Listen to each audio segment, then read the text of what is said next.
Hello students, कैसे हैं आप सब लोग। तो बच्चों स्वागत है आप सभी का पर्लेनी चैनल पर। सो बच्चों आज हमारा स्ट्रक्चर ऑफ एटम का नेक्स्ट लेक्चर है। देखो बेटा, लास्ट क्लास के अंदर हम लोगों ने डिस्कस किया था लाइन स्पेक्ट्रम ऑफ हाइड्रोजन के बारे में, क्या होता है, उससे रिलेटेड कई सारे क्वेश्चंस, रिडबर्ग फॉर्मूला वगैरह भी हम लोगों ने देखा था कि कैसे रिडबर्ग फॉर्मूला की मदद से हम लोग वेवलेंथ वगैरह कैलकुलेट कर सकते हैं। ये सारी चीजें हम लोगों ने डिस्कस करी थी। सो आज बेटा हम लोग चलेंगे किस पे, अपने next model of an atom पे, which is Bohr's model of an atom. So Bohr's model के बारे में डिस्कस करेंगे। बोहर्स मॉडल के क्या क्या पोस्टुलेट्स थे, क्या क्या बताया था बोहर्स मॉडल ने। ठीक है, तो हम लोगों ने स्टार्टिंग में रादरफोर्ड मॉडल देखा था और साथ ही साथ हम लोगों ने थॉमसन मॉडल भी डिस्कस किया था, है ना। फिर हमने देखा था कि वो क्यों फेल हुआ एक्चुअल में। बट बोहर्स मॉडल से पहले कई सारी चीजें आई, like photo electric effect, Planck's quantum theory, है ना। बहुत सारी चीजें हम लोगों ने डिस्कस करी।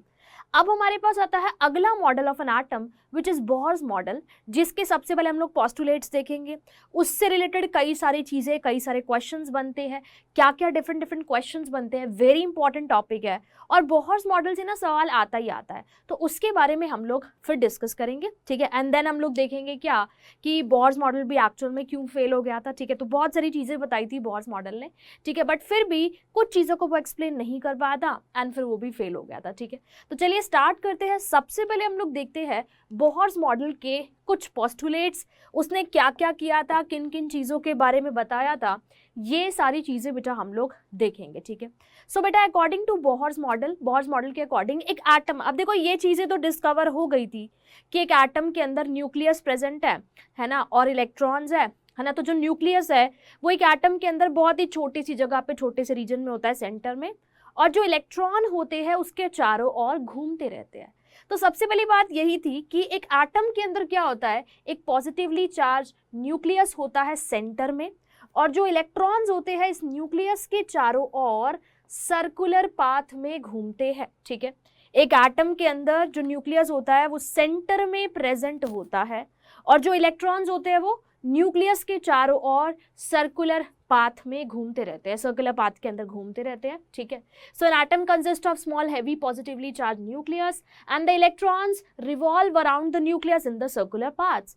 इन सर्कुलर पाथ्स को क्या बोला जाता है, तो बेटा इन सर्कुलर पाथ्स को बोला जाता है या तो ऑर्बिट्स, ठीक है, ऑर्बिट्स बोला जाता है, इनको एनर्जी स्टेट्स भी बोला जाता है, या फिर बेटा इनको ना स्टेशनरी स्टेट्स भी बोला जाता है। ठीक है, सो इलेक्ट्रॉन न्यूक्लियस के चारों ओर सर्कुलर पाथ में घूमता है, और इन सर्कुलर पाथ्स को क्या बोला जाता है, स्टेशनरी स्टेट्स बोला जाता है, ऑर्बिट्स बोला जाता है, या फिर एनर्जी स्टेट्स भी इनको बोला जाता है। ठीक है, अब इनसे रिलेटेड ही बेटा कई सारी चीजें हम लोगों को और डिस्कस करनी है। अब ये जो डिफरेंट एनर्जी लेवल्स होते हैं, इनको नंबर दिया गया किस चीज का, या तो बोला गया फर्स्ट, सेकंड, थर्ड, फोर्थ, कि फर्स्ट एनर्जी लेवल है, फर्स्ट शेल है, ठीक है, सेकंड शेल है, थर्ड शेल है, फोर्थ शेल है, या फिर बेटा इनको KLMN शेल्स का भी नाम दिया गया कि जो पहला है दैट इज K शेल, दूसरा है वो L शेल, तीसरा है M शेल, जो फोर्थ है बेटा वो मेरे पास क्या है, वो है N शेल। ठीक है, तो जो डिफरेंट एनर्जी लेवल्स थे, जो डिफरेंट एनर्जी शेल्स थे, उनको नाम दिया गया 1 2, उनको नंबरिंग की गई या तो 1 2 3 4, या फिर बेटा उनको नाम दिया गया KLMN शेल्स का। ठीक है, तो सबसे पहली बात उन्होंने यही बोली कि भाई एक एटम के अंदर न्यूक्लियस प्रेजेंट होता है जो कि सेंटर में होता है, और इलेक्ट्रॉन उस न्यूक्लियस के चारों ओर सर्कुलर पाथ में घूमते हैं, जिसको हम लोग ऑर्बिट्स बोलते हैं, जिनको हम एनर्जी लेवल्स भी बोलते हैं, है ना, जिनको हम स्टेशनरी स्टेट्स भी बोलते हैं। इन एनर्जी लेवल्स को KLMN शेल्स का नाम दिया गया, या फिर उनको नंबरिंग दी गई 1 2 3 4 की। ठीक है, फिर बेटा क्या बोला गया, फिर ये बोला गया कि जो हमारे पास मतलब अब जो इलेक्ट्रॉन को न्यूक्लियस के चारों ओर सर्कुलर पाथ में घूमने के लिए, ठीक है, जो सेंट्रीपिटल फोर्स चाहिए, ठीक है, जो भी सेंट्रीपिटल फोर्स चाहिए, वो सेंट्रीपिटल फोर्स कौन प्रोवाइड कर रहा है, जो न्यूक्लियस और इलेक्ट्रॉन के बीच में जो इलेक्ट्रोस्टैटिक फोर्स ऑफ अट्रैक्शन होता है ना, वो प्रोवाइड करता है। ठीक है, तो किसी भी चीज को सर्कुलर पाथ में घूमने के लिए सेंट्रीपिटल फोर्स चाहिए। सिमिलरली यहाँ पे इलेक्ट्रॉन को न्यूक्लियस के चारों ओर घूमने के लिए जो सेंट्रीपिटल फोर्स चाहिए वो कौन प्रोवाइड कर रहा है, जो सेंट्रीपिटल फोर्स चाहिए वो कौन प्रोवाइड कर रहा है, this centripetal force is provided by the, जो न्यूक्लियस और इलेक्ट्रॉन के बीच में जो इलेक्ट्रोस्टैटिक फोर्स ऑफ अट्रैक्शन है वो प्रोवाइड कर रहा है। तो सेंट्रीपिटल फोर्स कौन प्रोवाइड कर रहा है, न्यूक्लियस और इलेक्ट्रॉन के बीच में जो इलेक्ट्रोस्टैटिक फोर्स ऑफ अट्रैक्शन है वो। ठीक है, अब सेंट्रीपिटल फोर्स के बारे में आप लोगों ने थोड़ा थोड़ा पढ़ा होगा। सेंट्रीपिटल फोर्स क्या होता है? ये सेंट्रीपिटल फोर्स होता है mv² बाय आर। एंड बेटा ये इलेक्ट्रोस्टैटिक फोर्स ऑफ अट्रैक्शन क्या होता है? सो इलेक्ट्रोस्टैटिक फोर्स ऑफ अट्रैक्शन होता है KQ1Q2 अपॉन में r²। KQ1Q2 अपॉन में r²। यहाँ पे K बेटा हमारे पास एक कांस्टेंट है जिसकी वैल्यू होती है 9 × 10⁹ न्यूटन मीटर स्क्वायर अपॉन में कूलम स्क्वायर। ये K बेसिकली होता है 1 अपॉन में 4 पाई एप्सिलॉन नॉट। ठीक है, तो जब आप फिजिक्स पढ़ोगे, फिजिक्स में इलेक्ट्रोस्टैटिक वगैरह पढ़ते हो तो आप बहुत ज़्यादा इनके बारे में डिटेल में पढ़ते हो, है ना। KQ1Q2 अपॉन में r²। तो इलेक्ट्रोस्टैटिक फोर्स ऑफ अट्रैक्शन क्या होता है? KQ1Q2 अपॉन में r²। अब इलेक्ट्रोस्टैटिक फोर्स ऑफ अट्रैक्शन किस किस के बीच में है? न्यूक्लियस के बीच में और बेटा इलेक्ट्रॉन के बीच में। ठीक है, सो इलेक्ट्रोस्टैटिक फोर्स ऑफ अट्रैक्शन किसके बीच में है? न्यूक्लियस के बीच में और इलेक्ट्रॉन के बीच में। ठीक है, अब देखो मेरे पास K तो क्या है? कांस्टेंट है, तो इलेक्ट्रॉन पे चार्ज कितना है? E। ठीक है, अब न्यूक्लियस में जितने भी प्रोटॉन होंगे, मान लो Z प्रोटॉन्स है, तो टोटल चार्ज कितना हो जाएगा? Ze। ठीक है, एक प्रोटॉन का चार्ज ही, तो अगर न्यूक्लियस के अंदर Z प्रोटॉन्स है तो ओवरऑल टोटल चार्ज कितना हो जाएगा मेरे पास? Ze। ठीक है, तो Q1 हो गया E, Q2 हो गया Ze। ठीक है, डिवाइडेड बाय r²। ठीक है, डिवाइडेड बाय r²। सो ये बेटा मेरा क्या हो गया? ये हो गया इलेक्ट्रोस्टैटिक फोर्स ऑफ अट्रैक्शन। ठीक है, तो सर्कुलर मोशन के लिए, इलेक्ट्रॉन को सर्कुलर पाथ में घूमने के लिए जो सेंट्रीपिटल फोर्स चाहिए वो कौन प्रोवाइड करता है? It is provided by the electrostatic force of attraction which is KQ1Q2 upon में r²। यहाँ पे K क्या होता है? कांस्टेंट। Q1 हो गया हमारा E और Q2 हो गया Ze। ठीक है, टोटल मान लो Z प्रोटॉन्स है तो टोटल चार्ज हो गया Ze डिवाइडेड बाय r²। ठीक है, डिवाइडेड बाय r²। ठीक है, तो इलेक्ट्रॉन को सर्कुलर पाथ के लिए जो भी सेंट्रीपिटल फोर्स चाहिए, इट इज सर्कुलर मोशन के लिए जो भी सेंट्रीपिटल फोर्स चाहिए, it is provided by the electrostatic force of attraction between the nucleus and the electron. ठीक है, तो ये सारी बोहर्स मॉडल के बारे में कुछ बातें थी, ठीक है, जो कि आपको पता होना चाहिए। ठीक है, फिर तो बोहर्स ने ये सारी चीजें बताई कि भाई न्यूक्लियस सेंटर में है, इलेक्ट्रॉन चारों ओर घूम रहे हैं सर्कुलर पाथ के अंदर। ठीक है ना। जिन सर्कुलर पाथ्स में घूम रहे हैं उनको ऑर्बिट्स बोला जाता है, उनको एनर्जी लेवल्स बोला जाता है, उनको बेटा इवन स्टेशनरी स्टेट्स भी बोला जाता है। इन ऑर्बिट्स को, इन शेल्स को नाम दिया गया के एलिमेंट शेल्स का। फिर उसने बोला कि इलेक्ट्रॉन को न्यूक्लियस के चारों ओर घूमने के लिए जो सर्कुलर मोशन के लिए जो सेंट्रीपिटल फोर्स चाहिए वो कौन प्रोवाइड करता है? It is provided by the electrostatic force of attraction between nucleus and electron. ठीक है, बाकी इन सब के बारे में आप काफी डिटेल में पढ़ोगे, इलेक्ट्रोस्टैटिक फोर्स वगैरह फिजिक्स में आप बहुत डिटेल में बेटा इन सारी चीजों के बारे में पढ़ते हैं। ठीक है, फिर बोहर्स मॉडल के अकॉर्डिंग ये जो स्टेशनरी स्टेट्स होते हैं इनका रेडियस निकाला गया। ठीक है, इलेक्ट्रॉन की इन स्टेशनरी स्टेट्स में वेलोसिटी क्या होती है वो सारी चीजें निकाली गई। तो अब कुछ एक्सप्रेशंस आएंगे हमारे पास, जिन एक्सप्रेशंस को आपको ध्यान में रखना है। उनकी डेरिवेशन आपके लिए इंपॉर्टेंट नहीं है क्योंकि एंड में बस आपको रिजल्ट पता होना चाहिए, वो रिजल्ट आपको ध्यान रखना है बेटा, और उन्हीं रिजल्ट से रिलेटेड क्वेश्चंस आपके पास पूछे जाते हैं। ठीक है, तो आपको उन्हीं रिजल्ट से रिलेटेड क्वेश्चंस आएंगे, है ना, तो बस रिजल्ट ध्यान में रखना है कि जो स्टेशनरी स्टेट्स थी उनका रेडियस क्या होगा, उनमें जो इलेक्ट्रॉन्स है उनकी वेलोसिटी क्या होगी, ठीक है, टाइम पीरियड क्या होगा, बहुत सारी चीजें हमारे पास आएगी, बहुत सारे एक्सप्रेशंस आएंगे, और उन एक्सप्रेशन से रिलेटेड कैसे आपके नीट के एग्जाम में क्वेश्चन बनते हैं वो सारी की सारी चीजें बेटा मैं आपको बताऊंगी। ठीक है, तो जो स्टेशनरी स्टेट्स थी उनकी रेडियस का एक्सप्रेशन क्या था? तो रेडियस हमारे पास कुछ इस तरीके से होता है।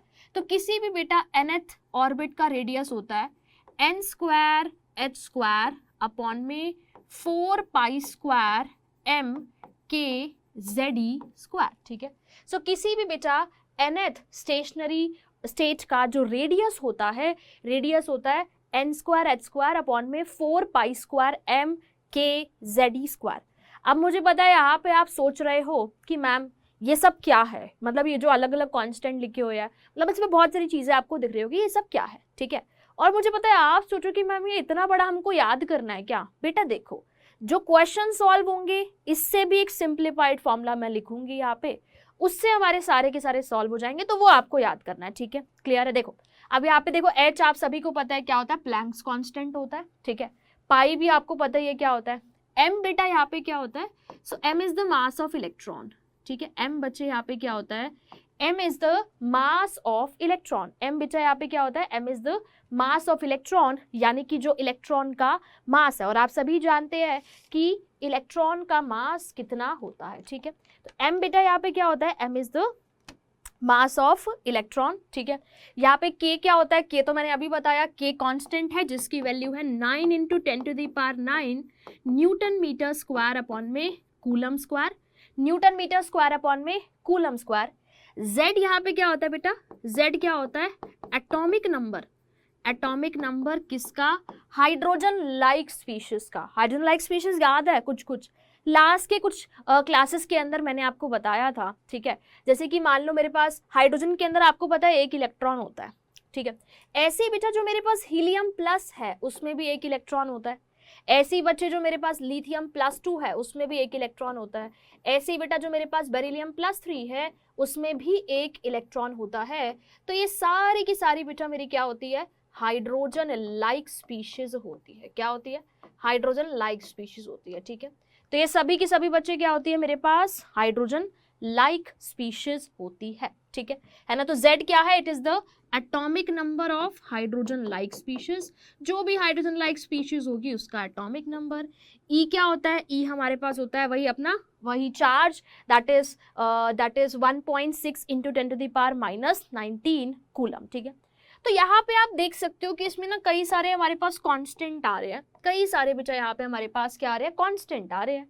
जैसे देखो यहाँ पे अब n क्या होगा, जो भी स्टेशनरी स्टेट होगा वो, अगर फर्स्ट स्टेशनरी स्टेट है बेटा तो n की वैल्यू 1, अगर सेकंड है तो n की वैल्यू 2 है ना, अगर थर्ड स्टेशनरी स्टेट है, थर्ड ऑर्बिट है तो n की वैल्यू 3, अगर फोर्थ है तो n की वैल्यू 4 है ना, यानी कि n की वैल्यू मेरी क्या हो सकती है, 1 2 3 4 कुछ भी हो सकती है, जिस भी वो स्टेशनरी स्टेट की बात कर रहा है वो, ठीक है। तो यहाँ पे ना बेटा बहुत सारे क्या आ रहे हैं, कॉन्स्टेंट आ रहे हैं। लाइक आप देख सकते हो h भी कॉन्स्टेंट है, ये 4 पाई भी कांस्टेंट है, m भी कांस्टेंट है, k भी कांस्टेंट है, e भी कांस्टेंट है। तो जब बेटा इन सारे के सारे कांस्टेंट्स की वैल्यू रखी गई, ठीक है, तो जब बच्चे इन सारे के सारे कांस्टेंट्स की वैल्यू रखी गई, तो कांस्टेंट्स की वैल्यू रखने के बाद जो रेडियस आ रहा है, आप देख सकते हो कि इन सारे कांस्टेंट की वैल्यू रखी है ना, तो अब ये मेरे पास क्या बच रहा है, एक तो मेरे पास z बच रहा है और दूसरा बच रहा है n स्क्वायर, है ना। तो एक तो बेटा मेरे पास क्या बच रहा है, एक तो मेरे पास बच रहा है z, और दूसरा बेटा मेरे पास क्या बच रहा है, n स्क्वायर बच रहा है, n स्क्वायर बच रहा है। सिंपल सी बात है, ठीक है, क्लियर है। एक z बच रहा है मेरे पास और दूसरा बच रहा है n स्क्वायर, है ना।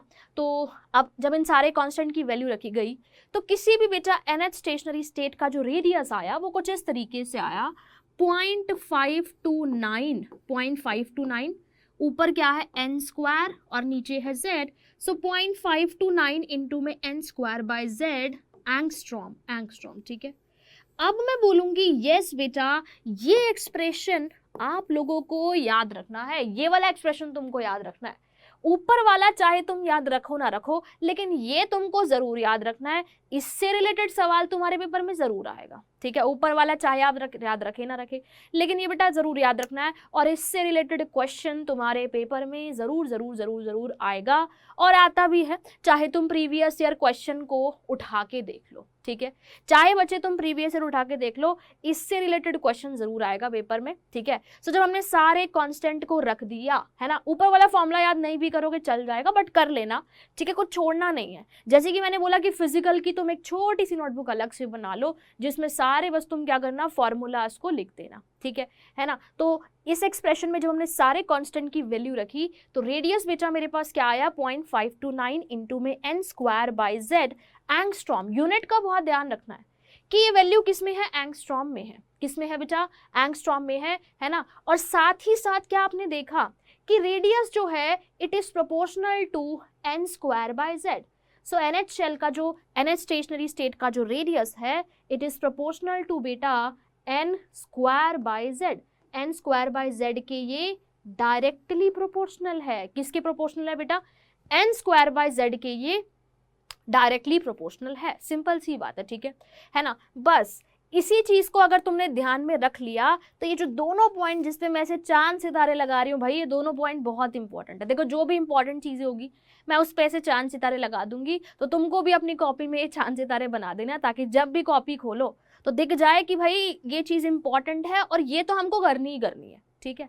तो रेडियस आपने देखा कि किसके प्रोपोर्शनल है बेटा, it is proportional to n square by z, है ना। तो अगर मैं मान लो कि दो रेडियसेस का रेशो लेती हूँ, ठीक है ना, तो अगर मैं दो का रेशो लूंगी तो r1 अपॉन r2 क्या आ जाएगा, r1 अपॉन r2, r1 क्या हो जाएगा n1 स्क्वायर अपॉन z1, है ना, r2 क्या हो जाएगा n2 स्क्वायर अपॉन z2, ठीक है।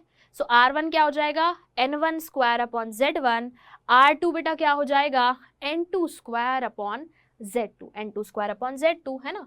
तो देखो ये क्या हो जाएगा n1 square upon n2 square, z1 नीचे और ये z2 जो है वो ऊपर चला जाएगा। बस बेटा इसी एक्सप्रेशन पे बेस क्वेश्चन आते हैं। कैसे क्वेश्चन आते हैं अभी बताती हूँ, ठीक है।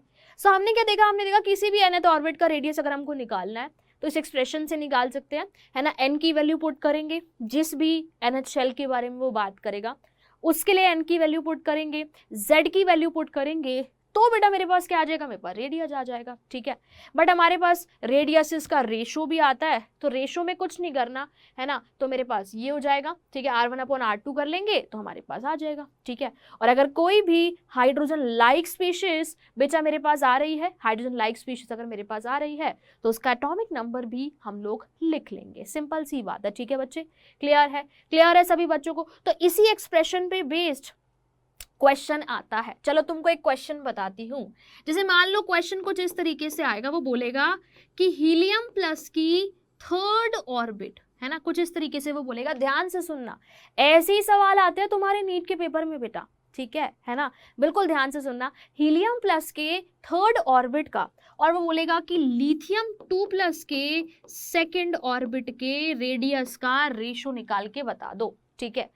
तो क्वेश्चन ऐसे आता है कि हीलियम प्लस के थर्ड ऑर्बिट का और लिथियम 2 प्लस के सेकेंड ऑर्बिट का, लिथियम 2 प्लस के सेकेंड ऑर्बिट के रेडियस का रेशो तुम मुझे निकाल के बताओ। अब हीलियम प्लस भी हाइड्रोजन लाइक है और लिथियम 2 प्लस भी हाइड्रोजन लाइक है ना, तो इनके रेडियस का रेशो वो पूछ रहा है तो हम निकाल सकते हैं, कोई दिक्कत वाली बात थोड़ी है, ठीक है। सो हीलियम प्लस का थर्ड ऑर्बिट है एंड बेटा लिथियम 2 प्लस का क्या है, सेकेंड ऑर्बिट है, लिथियम 2 प्लस का सेकेंड ऑर्बिट है। इनके रेडियस का रेशो बताना है तो बता सकते हैं। देखो आपको पता है कि radius is proportional to n square by z, so radius of helium plus upon radius of lithium 2 plus, ठीक है। सो हीलियम का कौन सा ऑर्बिट है, थर्ड ऑर्बिट है, यानी कि इसके लिए n की वैल्यू बेटा क्या हो गई, n की वैल्यू हो गई 3, तो 3 का स्क्वायर हो गया 9, ठीक है। तो n की वैल्यू बेटा क्या हो गई 3 हो गई, 3 का स्क्वायर 9, और हीलियम के लिए एटॉमिक नंबर कितना होता है 2, 3 का स्क्वायर किया ना मैंने 9, एटॉमिक नंबर है 2 तो हो जाएगा 9/2। ऐसे ही बेटा लिथियम प्लस 2 के लिए, लिथियम प्लस 2 के लिए कौन सा ऑर्बिट है, सेकेंड ऑर्बिट है, यानी कि n की वैल्यू हो गई 2, तो 2 का स्क्वायर हो गया 4, 2 का स्क्वायर बेटा क्या हो गया 4 हो गया। और लिथियम के लिए बेटा एटॉमिक नंबर कितना होता है, एटॉमिक नंबर होता है 3, तो बस आधी कहानी क्या पूरी कहानी ही सॉल्व हो गई है, ये 3 ऊपर चला जाएगा, ठीक है। सो आंसर बेटा क्या आ जाएगा, सो रेशो मेरे पास आ जाएगा 27/8। So this is the answer. बस यही तो करना है और क्या करना है, ठीक है ना। तो तुम ना चीजों को मुश्किल मत कंसीडर किया करो। जैसे मैं देख रही थी बहुत सारे बच्चे बोल रहे हैं कि मैम फिजिकल में न्यूमेरिकल से बहुत डर लग रहा है, मैम फिजिकल में क्वेश्चंस नहीं हो पा रहे, ठीक है ना, हमें कैलकुलेशन नहीं हो पा रही। तो जब तक बेटा तुम किसी चीज से डरोगे ना तो वो डर तुम्हारे दिमाग में बढ़ता ही जाएगा, कम नहीं होगा, और फिर इस डर की वजह से जो आती हुई चीजें है वो भी नहीं होगी, है ना। तो डरना नहीं है, घबराना नहीं है, ऐसे मानना है कि हाँ वो चीज आसान है और मैं उसे कर सकता हूँ, ठीक है। जब ये मान के आप किसी काम को करोगे तो वो आपसे जरूर होगी। बट अगर डर बिठा लोगे ना दिमाग में तो आती हुई चीजें भी कई बारी दिक्कत कर देगी। तो इसीलिए बेटा आपको, ठीक है, किसी भी चीज से डरना नहीं है, फिजिकल से नहीं डरना, न्यूमेरिकल से नहीं डरना। हो सकता है तुमको पहली बारी मुश्किल लगे, पर दूसरी बारी जब करोगे उसको, तीसरी बारी जब करोगे ना, अपने आप आसान लगने लगेगा और फिर तुमको लगेगा कि यार ये तो बड़ा ही आसान था, मैं क्यों डरता था इससे, है ना। तो ये छोटी छोटी बातें हैं, ठीक है। तो डर नहीं बिठाना किसी भी चीज का अपने माइंड में, ठीक है बेटा। सो हीलियम प्लस के तीसरे ऑर्बिट एंड लिथियम प्लस के सेकेंड ऑर्बिट, हीलियम प्लस के third orbit and lithium 2 plus के सेकेंड ऑर्बिट का रेशो निकालना था, मैंने निकाल दिया, ठीक है ना। n स्क्वायर बाय z के प्रोपोर्शनल होता है, तो n की वैल्यू 3 थी तो 3 का स्क्वायर हो गया 9, z रख दिया इसके लिए 2, n की वैल्यू 2 थी तो 2 का स्क्वायर हो गया 4, z की वैल्यू रख दी लिथियम 2 प्लस के लिए 3, तो रेशियो निकाल लिया, आंसर आ गया 27/8। तो बस ऐसे ही क्वेश्चन आते हैं पेपर में, ठीक है बेटा। इसी तरीके के क्वेश्चंस आपके पेपर में आएंगे बेटा, तो आपको ऐसे क्वेश्चंस का ध्यान रखना है, ठीक है बच्चे, क्लियर है। तो बच्चे आपको इस क्वेश्चन का ध्यान रखना है, सिंपल सी बात है, ठीक है, क्लियर है। तो आपको बेटा ऐसे क्वेश्चंस का ध्यान रखना होगा, ठीक है बेटा, क्लियर है सभी बच्चों को ये चीज, हाँ या ना, येस और नो, राइट, है ना। तो मेन फॉर्मूला ये वाला है, मेन जो फॉर्मूला है बच्चे वो ये वाला है, ये वाला फॉर्मूला है, ठीक है, मेन जो फॉर्मूला है वो ये वाला है, right, this is the main formula, ठीक है। ऊपर वाला तुम याद नहीं भी करोगे चल जाओगे, बट ये फॉर्मूला तुमको ध्यान में रखना है, इस पे भी सवाल जरूर आएंगे, ठीक है। चलिए, तो ऐसे ही क्वेश्चंस आएंगे आपके पास, बस इतना ध्यान रखना है कि radius of NaCl is proportional to n square by z, और वो कितना होता है 0.529 इंटू में n square by z angstrom, 0.529 into में n square by z angstrom, simple सी बात है, ठीक है, क्लियर है ना। चलिए बहुत ही बढ़िया, आगे चलते हैं, और बेटा अब हम लोग देखते हैं कुछ और इंपॉर्टेंट चीज है, कुछ इंपॉर्टेंट ग्राफ्स देखते हैं, क्योंकि इन ग्राफ से रिलेटेड भी बेटा क्वेश्चन आपके पास काफी ज्यादा बनते हैं, ठीक है। तो कुछ ग्राफ्स वगैरह देखते हैं। तो हमने क्या देखा कि radius is proportional to n square by z, radius किसके प्रोपोर्शनल है बेटा, n स्क्वायर बाय z के प्रोपोर्शनल है, ठीक है, n स्क्वायर बाय z के प्रोपोर्शनल है, ठीक है। अब मैं ग्राफ दो तरीके से बनाऊंगी, कैसे बनाऊंगी, देखो पहले, अब देखो मेरे पास दो चीजें अलग अलग हो सकती है, n भी अलग हो सकता है और z भी अलग हो सकता है। तो पहले केस में मैं क्या करती हूँ, z को कांस्टेंट मान लेती हूँ, टेकिंग z एज कांस्टेंट, ठीक है। सो पहले केस में बच्चे मैं क्या करती हूँ, पहले केस में मैं z को कांस्टेंट मान लेती हूँ, z को कांस्टेंट मान लेती हूँ, z बेटा हमारा क्या हो गया, कांस्टेंट हो गया, ठीक है। तो z कांस्टेंट हो गया, तो देखो हमारे पास रेडियस क्या होता है 0.529 इंटू में n स्क्वायर बाय z, तो z कांस्टेंट है, ये भी कांस्टेंट है, तो ये पूरा कांस्टेंट ही हो गया। तो अगर z कांस्टेंट है तो ये पूरा बेटा मेरे पास क्या हो गया, कांस्टेंट हो गया, ठीक है, ये पूरा बच्चे मेरे पास क्या हो गया, कांस्टेंट हो गया, ठीक है। अब देखो मान लो कि अगर मुझे अब ग्राफ बनाना है किस किस के बीच में, रेडियस है ना और n के बीच में, रेडियस और n के बीच में मुझे ग्राफ बनाना है, यानी कि अब देखो ग्राफ बहुत ध्यान से सुनते चलो, कुछ ग्राफ्स आप लोगों ने पढ़ रखे होंगे मैथ्स में, कुछ नहीं पढ़े होंगे, बट कोई बात नहीं, आप सीख जाएंगे, ठीक है। तो अब मुझे ग्राफ बनाना है रेडियस और n के बीच में। अब देखो मेरे पास इक्वेशन क्या है कि Rn is equal to constant को मैंने लिख दिया k इंटू में n स्क्वायर, ठीक है, कांस्टेंट को बेटा मैंने क्या लिख दिया, k लिख दिया इंटू में n square, Rn is equal to constant को मैंने k लिख दिया इंटू में n स्क्वायर, इंटू में n स्क्वायर, सिंपल सी बात है, ठीक है, क्लियर है। कांस्टेंट को मैंने k लिख दिया इंटू में n स्क्वायर, राइट, ठीक है बच्चे, क्लियर है ना बात। अब देखो जो आप y एक्सिस पे क्या ले रहे हो, रेडियस ले रहे हो, तो इसको लिख दो y, और x एक्सिस पे आपने क्या लिया है, n लिया है, n स्क्वायर नहीं लिया। अब देखो इक्वेशन के अंदर इसे पुट करना सीखो तो कभी गलती नहीं होगी ग्राफ में, ठीक है। तो y एक्सिस पे हमने लिया है रेडियस को, तो इसकी जगह रख दिया y, और x एक्सिस पे बेटा हमने क्या लिया है, x एक्सिस पे बच्चे हमने लिया है n, क्या लिया है n, तो n की जगह x रख देती हूँ, तो आ जाएगा y is equal to k x square, क्या आ गया बेटा, y is equal to k x square, है ना। मैंने देखो जो y एक्सिस पे लिया, जो x एक्सिस पे लिया, मैंने उसी को यहाँ पे लिख दिया, ठीक है। सो y एक्सिस पे इसको लिया तो इसकी जगह y लिख दिया, x एक्सिस पे n को लिया तो n की जगह बेटा मैंने क्या किया, n की जगह मैंने x लिख दिया, n की जगह मैंने x लिख दिया, ठीक है। तो y is equal to k x square हो गया, y is equal to k x square हो गया, एंड बेटा y is equal to k x square का ग्राफ आता है कुछ इस तरीके का, ठीक है।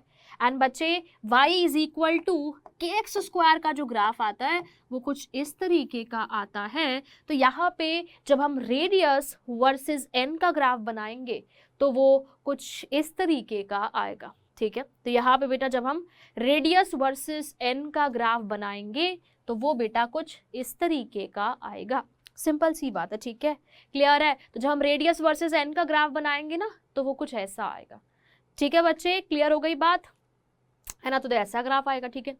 अब देखो मैं यहाँ पे एक और ग्राफ भी बना सकती हूँ, कैसा, अगर मैं ग्राफ बनाती हूँ रेडियस वर्सेस n स्क्वायर का, किसका ग्राफ बनाती हूँ, रेडियस वर्सेस एन स्क्वायर का अगर मैं ग्राफ बनाती हूं तो देखो इक्वेशन क्या थी कि radius is equal to k into में एन स्क्वायर।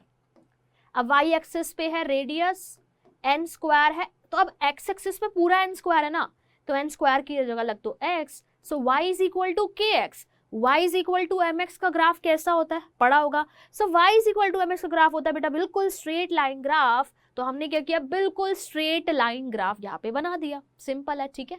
तो हमने बेटा क्या किया, हमने बिल्कुल स्ट्रेट लाइन ग्राफ यहाँ पे बना दिया, ठीक है बच्चे, क्लियर है। तो आप देख सकते हैं कि इस तरीके के ग्राफ मेरे पास यहाँ पे बन जाएंगे, सिंपल सी बात है, ठीक है।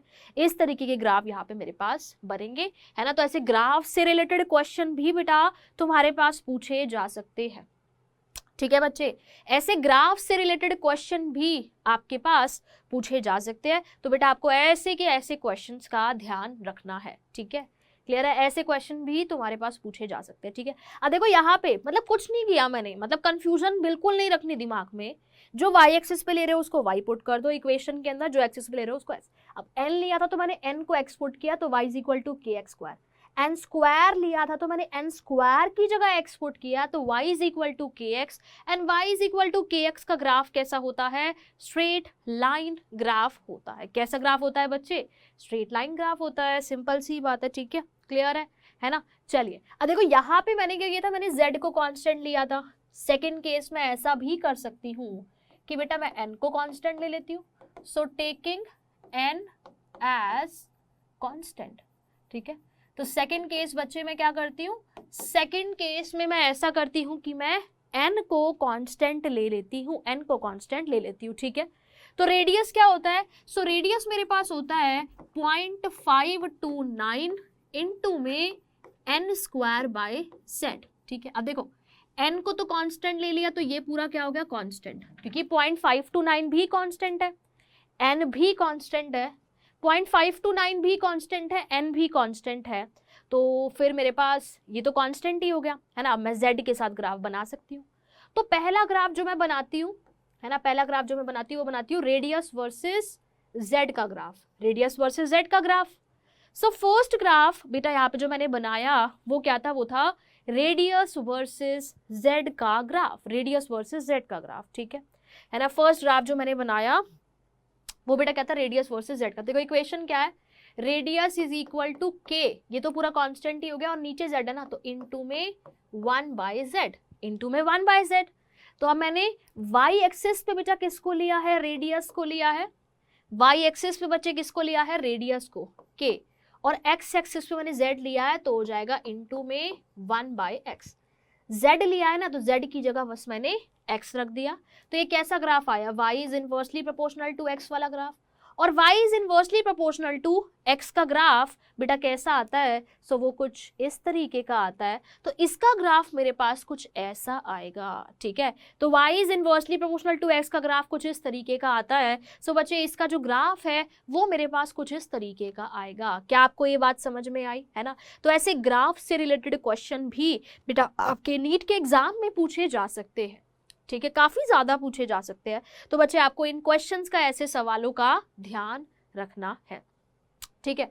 अब देखो मैं एक और ग्राफ भी बना सकती हूँ, यहाँ पे क्या बना सकती हूँ, मैं ऐसा कर सकती हूँ कि मैं ना रेडियस वर्सेस 1/z का ग्राफ बनाऊं, रेडियस वर्सेस 1/z का ग्राफ बनाऊं, ठीक है।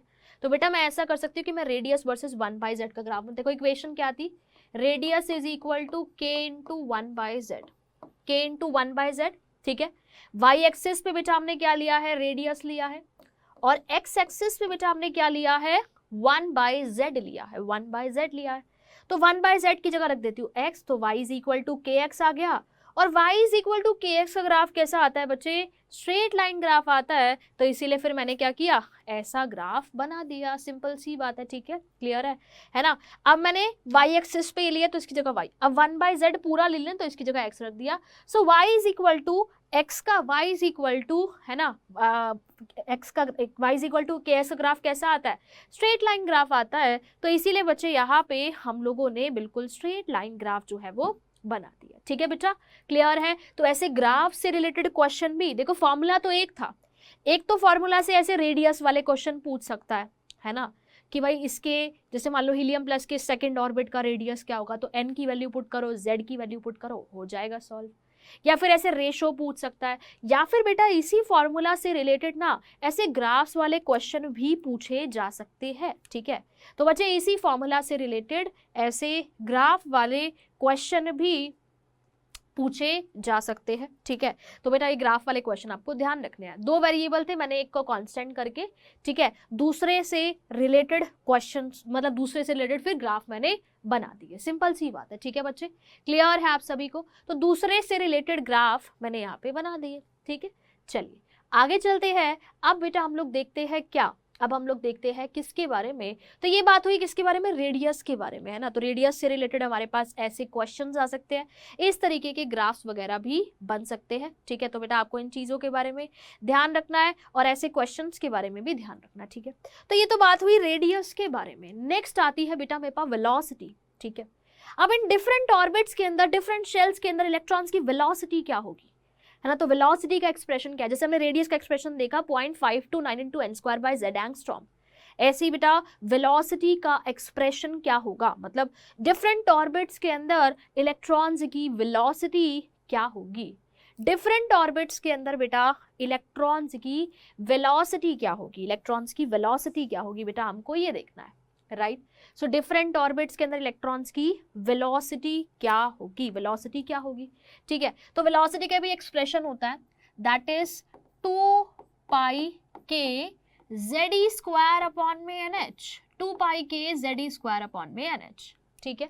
2 पाई के जेड ई स्क्वायर अपॉन में एन एच, ठीक है।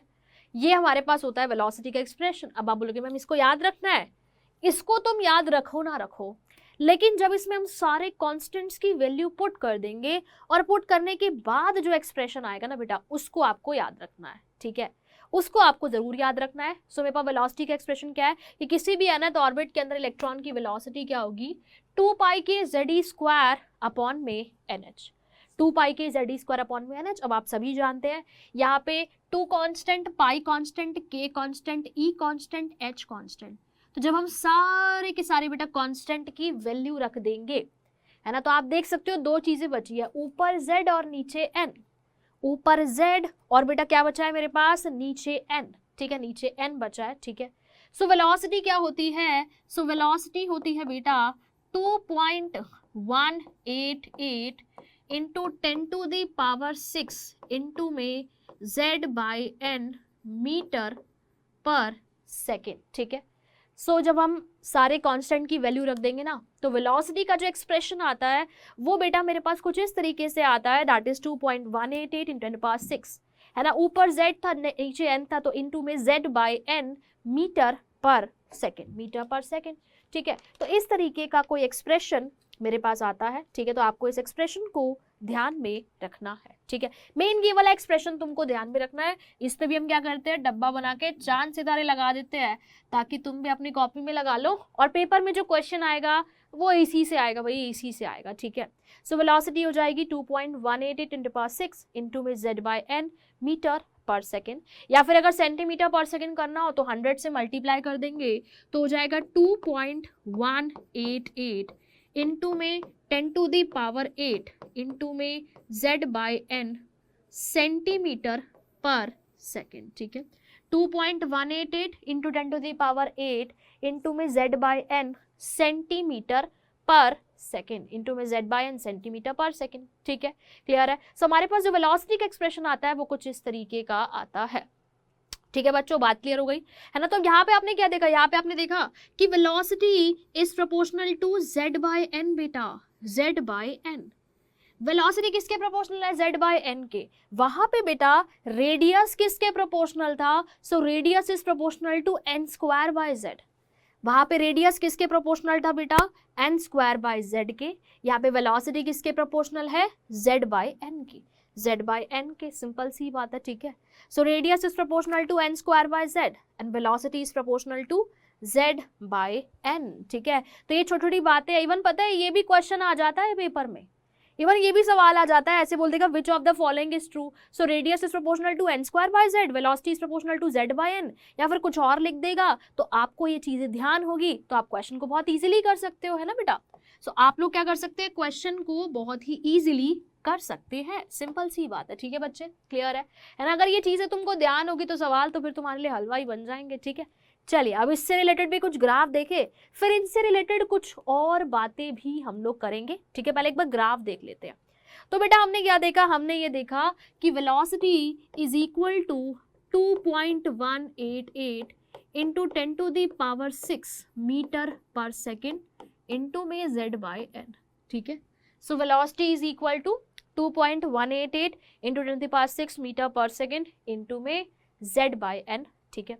अब यहाँ पे अगेन दो वेरिएबल्स आ गए बेटा, मेरे पास एक तो आ गया z और दूसरा आ गया n, ठीक है। सो यहाँ पे बच्चे अगेन दो वेरिएबल्स आ गए, एक z आ गया और दूसरा n आ गया। सो पहला वेरिएबल क्या है कि मैं पहले क्या करती हूँ, z को कांस्टेंट रख देती हूँ, keeping z constant, keeping z constant. So पहले बेटा मैं क्या करती हूँ, मैं z को कांस्टेंट रख देती हूँ और फिर n के साथ देख लेती हूँ। तो देखो वेलोसिटी इज इक्वल टू, अब देखो क्या है 2.188 into 10⁻⁶ metre per second into में z है ना, इंटू में 1/n। तो यहाँ पे ये भी कांस्टेंट है और z भी कांस्टेंट है बेटा, है ना। तो ये वैल्यू भी कांस्टेंट है और z भी कांस्टेंट है, तो बस n के साथ अब हम लोगों को ग्राफ देखना होगा, ठीक है ना। तो अगर मैं क्या करती हूँ, अगर मैं ग्राफ बनाती हूँ v वर्सेस n का, वेलोसिटी वर्सेस n का ग्राफ बनाती हूँ, है ना। तो एक्सप्रेशन क्या है, velocity is equal to constant into में 1/n, है ना। तो y एक्सिस पे किसको लिया है बेटा, वेलोसिटी को, से यहाँ पे आ जाएगा वेलोसिटी k इंटू में x एक्सिस पे मैंने लिया है n को, तो n की जगह x रख देते हैं। So y is equal to k by x, यानी कि बेटा y is proportional to 1/x, y is proportional to 1/x। So y is proportional to 1/x का ग्राफ कैसा आएगा, ऐसा आएगा। तो यहाँ पे ग्राफ कुछ इस तरीके का आ जाएगा, ठीक है। तो यहाँ पे बच्चे जो ग्राफ है वो कुछ इस तरीके का आ जाएगा, सिंपल है ना। हम जो एक्सेस x एक्सिस पे ले रहे हैं, जो y एक्सिस पे ले रहे हैं बेटा, बस आपको उसको पुट करना है, उसके अलावा बच्चे तुमको कुछ भी नहीं करना, ठीक है। क्लियर है ना बात, है ना, कोई दिक्कत तो नहीं। चलिए नेक्स्ट बेटा मेरे पास आता है वेलोसिटी वर्सेस 1/n। अगर मैं वेलोसिटी और 1/n का ग्राफ बनाऊं तो, वेलोसिटी और 1/n का ग्राफ बनाऊं तो, ठीक है, 1/n का ग्राफ बनाऊं तो, ठीक है, वेलोसिटी और 1/n का ग्राफ बनाऊं तो मेरे पास क्या है, velocity is equal to k into 1/n, ठीक है। सो वेलोसिटी को हमने लिया y एक्सिस पे, ठीक है, x एक्सिस पे बेटा हमने किसको लिया, 1/n को, तो 1/n की जगह x लिख देते हैं। So y is equal to kx, यानी कि ग्राफ कैसा आएगा, स्ट्रेट लाइन ग्राफ आ जाएगा, ठीक है। यानी कि ग्राफ बेटा कैसा आएगा, बिल्कुल स्ट्रेट लाइन ग्राफ मेरे पास आ जाएगा, ठीक है, सिंपल सी बात है, बिल्कुल स्ट्रेट लाइन ग्राफ आ जाएगा, ठीक है बेटा, क्लियर है ना। तो बस ऐसे ही हम लोग ग्राफ बना सकते हैं, ठीक है। अच्छा तो यहाँ पे मैंने क्या किया था, z को कांस्टेंट, देखो अगर तुम्हें एक समझ में आ गया तो दूसरा तुमको समझने में कोई दिक्कत नहीं आ रही होगी, फिर दूसरा तो तुमको वैसे ही समझ में आ रहा होगा, है ना बेटा। अगर आपको एक समझ में आ गया तो दूसरा समझने में आपको कोई आई थिंक ज्यादा दिक्कत नहीं आ रही होगी, ठीक है, दूसरा तो आपको वैसे ही आ गया होगा, ठीक है बेटा, क्लियर है। चलिए बहुत ही बढ़िया, तो हमने बात करी कीपिंग z कांस्टेंट की, कीपिंग z कांस्टेंट की, ठीक है ना। तो यहाँ पे तो हमने z को कांस्टेंट रखा था। अब दूसरा मैं ऐसा भी कर सकती हूँ कि मैं n को कांस्टेंट रखूँ, तो second point is keeping n constant, keeping n constant, मैं n को कांस्टेंट रख देती हूँ। तो देखो वेलोसिटी क्या है, 2.188 इंटू 10⁻⁶ मीटर पर सेकेंड। देखो अब जितनी बार तुम लिखोगे उतनी बार तुमको वैसे ही याद हो जाएगी चीजें, इंटू में z/n है ना, ठीक है ना। इतनी बार जब लिखोगे, नोट्स बनाओगे, पढ़ोगे तो अपने आप याद होती जाएंगे फॉर्मूलाज वगैरह सारी चीजें, ठीक है। तो घबराने की जरूरत नहीं है कि अब इतना सारा याद करना है, जैसे जैसे बार बार पढ़ोगे, बार बार रिवाइज करोगे, क्वेश्चंस में अप्लाई करोगे तो अपने आप चीजें आसान हो जाएगी, अपने आप याद हो जाएगी। तो डरने वाली घबराने वाली कोई बात नहीं है, ठीक है, क्लियर है। चलिए तो आप देख सकते हैं यहाँ पे, अब देखो n भी कांस्टेंट है, ये भी कांस्टेंट है, तो ये कांस्टेंट हो गया। सो क्या आ गया, y is equal to k into z, k into में z, तो बस sorry v is equal to k into में z, ठीक है। सो हमारे पास क्या आ गया, v is equal to k into Z. से यहाँ पे एक ही ग्राफ बन सकता है, ठीक है, किसका, v वर्सेस z का, ठीक है, v वर्सेस z का, ठीक है। तो y is equal to m x, y axis पे ये है, x एक्सिस पे ये है, तो ग्राफ कैसा आएगा, y is equal to m x. तो बिल्कुल स्ट्रेट लाइन ग्राफ बेटा मेरे पास आ जाएगा, सिंपल है ना। तो बच्चे ग्राफ कैसा आ जाएगा मेरे पास, बिल्कुल स्ट्रेट लाइन ग्राफ आ जाएगा। तो इस तरीके के क्वेश्चन आपके पास पूछे जा सकते हैं, ठीक है। तो बेटा आपको इनका ध्यान रखना है, ठीक है ना, क्लियर है ना। सो आप देख सकते हो कि इस तरीके के ग्राफ आपके पास बन सकते हैं, ठीक है बच्चे, बात क्लियर हो गई सभी को, है ना। तो ऐसे ग्राफ को तुम्हारे पास पूछे जा सकते हैं, ठीक है ना। अच्छा, अगर कोई ग्राफ की स्लोप पूछ ले तो बता सकते हो ना, वाई एम ये हो गई ना स्लोप ग्राफ की, और ये एक्स, है ना। तो बस, तो ऐसे ग्राफ से रिलेटेड क्वेश्चंस बेटा आपके पास काफी ज्यादा बन सकते हैं, ठीक है, क्लियर है। तो velocity is proportional to z by n, ठीक है, and radius is proportional to बेटा n स्क्वायर बाय z, ठीक है ना। तो चलो एक बार इससे रिलेटेड एक और दो बातें बताती हूँ। देखो हमने क्या देखा, हमने देखा कि radius is proportional to n square by z and velocity is proportional to z by n बेटा, ठीक है। So radius is proportional to n square by z and velocity is proportional to z by n, velocity is proportional to z by n, है ना। Radius is proportional to n square by z and velocity is proportional to z by n, simple सी बात है, ठीक है, clear है ना। तो velocity is proportional to z by n, इसका मतलब ये कि जैसे जैसे n की वैल्यू बढ़ेगी तो रेडियस बढ़ेगा, है ना। इसका मतलब बेटा ये है कि n की वैल्यू बढ़ेगी तो रेडियस बढ़ेगा, है ना। n की वैल्यू बढ़ेगी तो आपके पास रेडियस क्या होता जाएगा, बढ़ता जाएगा, रेडियस क्या होता जाएगा, बढ़ता जाएगा। इवन n स्क्वायर के प्रोपोर्शनल है। तो जैसे n की वैल्यू बढ़ेगी यानी कि नंबर ऑफ शेल्स बढ़ेंगे तो रेडियस बढ़ेगा, यानी कि पहला शेल यहाँ पे, जैसे मान लो ये न्यूक्लियस है तो पहला शेल यहाँ पे, दूसरा शेल यहाँ पे, रेडियस बढ़ता जाएगा ना, फिर तीसरा शेल यहाँ पे, इस तरीके से। तो ये छोटी छोटी बातें हैं बेटा जो कि क्वेश्चंस के अंदर अप्लाई होगी और जिनका हमको ध्यान रखना है। तो जैसे जैसे बेटा n की वैल्यू बढ़ती है वैसे वैसे रेडियस बढ़ता जाता है, वैसे वैसे रेडियस बढ़ता जाता है, सिंपल सी बात है, ठीक है। तो जैसे जैसे n की वैल्यू बढ़ेगी वैसे वैसे रेडियस बढ़ता जाएगा, है ना। आप देख सकते हो डायरेक्टली प्रोपोर्शनल है, यानी कि अगर फर्स्ट शेल का रेडियस इतना तो सेकंड शेल का इतना, ये न्यूक्लियस है मान लो, तो थर्ड शेल इतना, तो n की वैल्यू बढ़ेगी तो बेटा रेडियस क्या होता जाएगा, बढ़ता जाएगा, है ना। और हमने क्या देखा, हमने देखा कि velocity is inversely proportional to n, यानी कि अगर n की वैल्यू बढ़ेगी तो वेलोसिटी घटेगी, velocity is inversely proportional to n है बेटा, वेलोसिटी n के इनवर्सली प्रोपोर्शनल है, इनवर्सली प्रोपोर्शनल है बेटा, ठीक है। सो वेलोसिटी जो है बच्चे वो n के इनवर्सली प्रोपोर्शनल है, यानी कि अगर n बढ़ता है तो वेलोसिटी घटती है, n बढ़ता है तो वेलोसिटी घटती है, n बढ़ेगा तो वेलोसिटी घटेगी, ठीक है।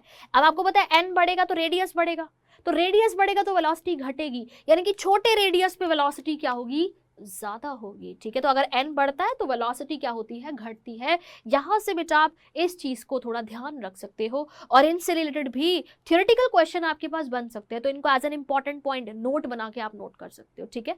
चलिए बहुत ही बढ़िया। सो बेटा हम लोगों ने बात करी रेडियस के बारे में, हम लोगों ने बात करी वेलोसिटी के बारे में एंड उससे रिलेटेड ग्राफ।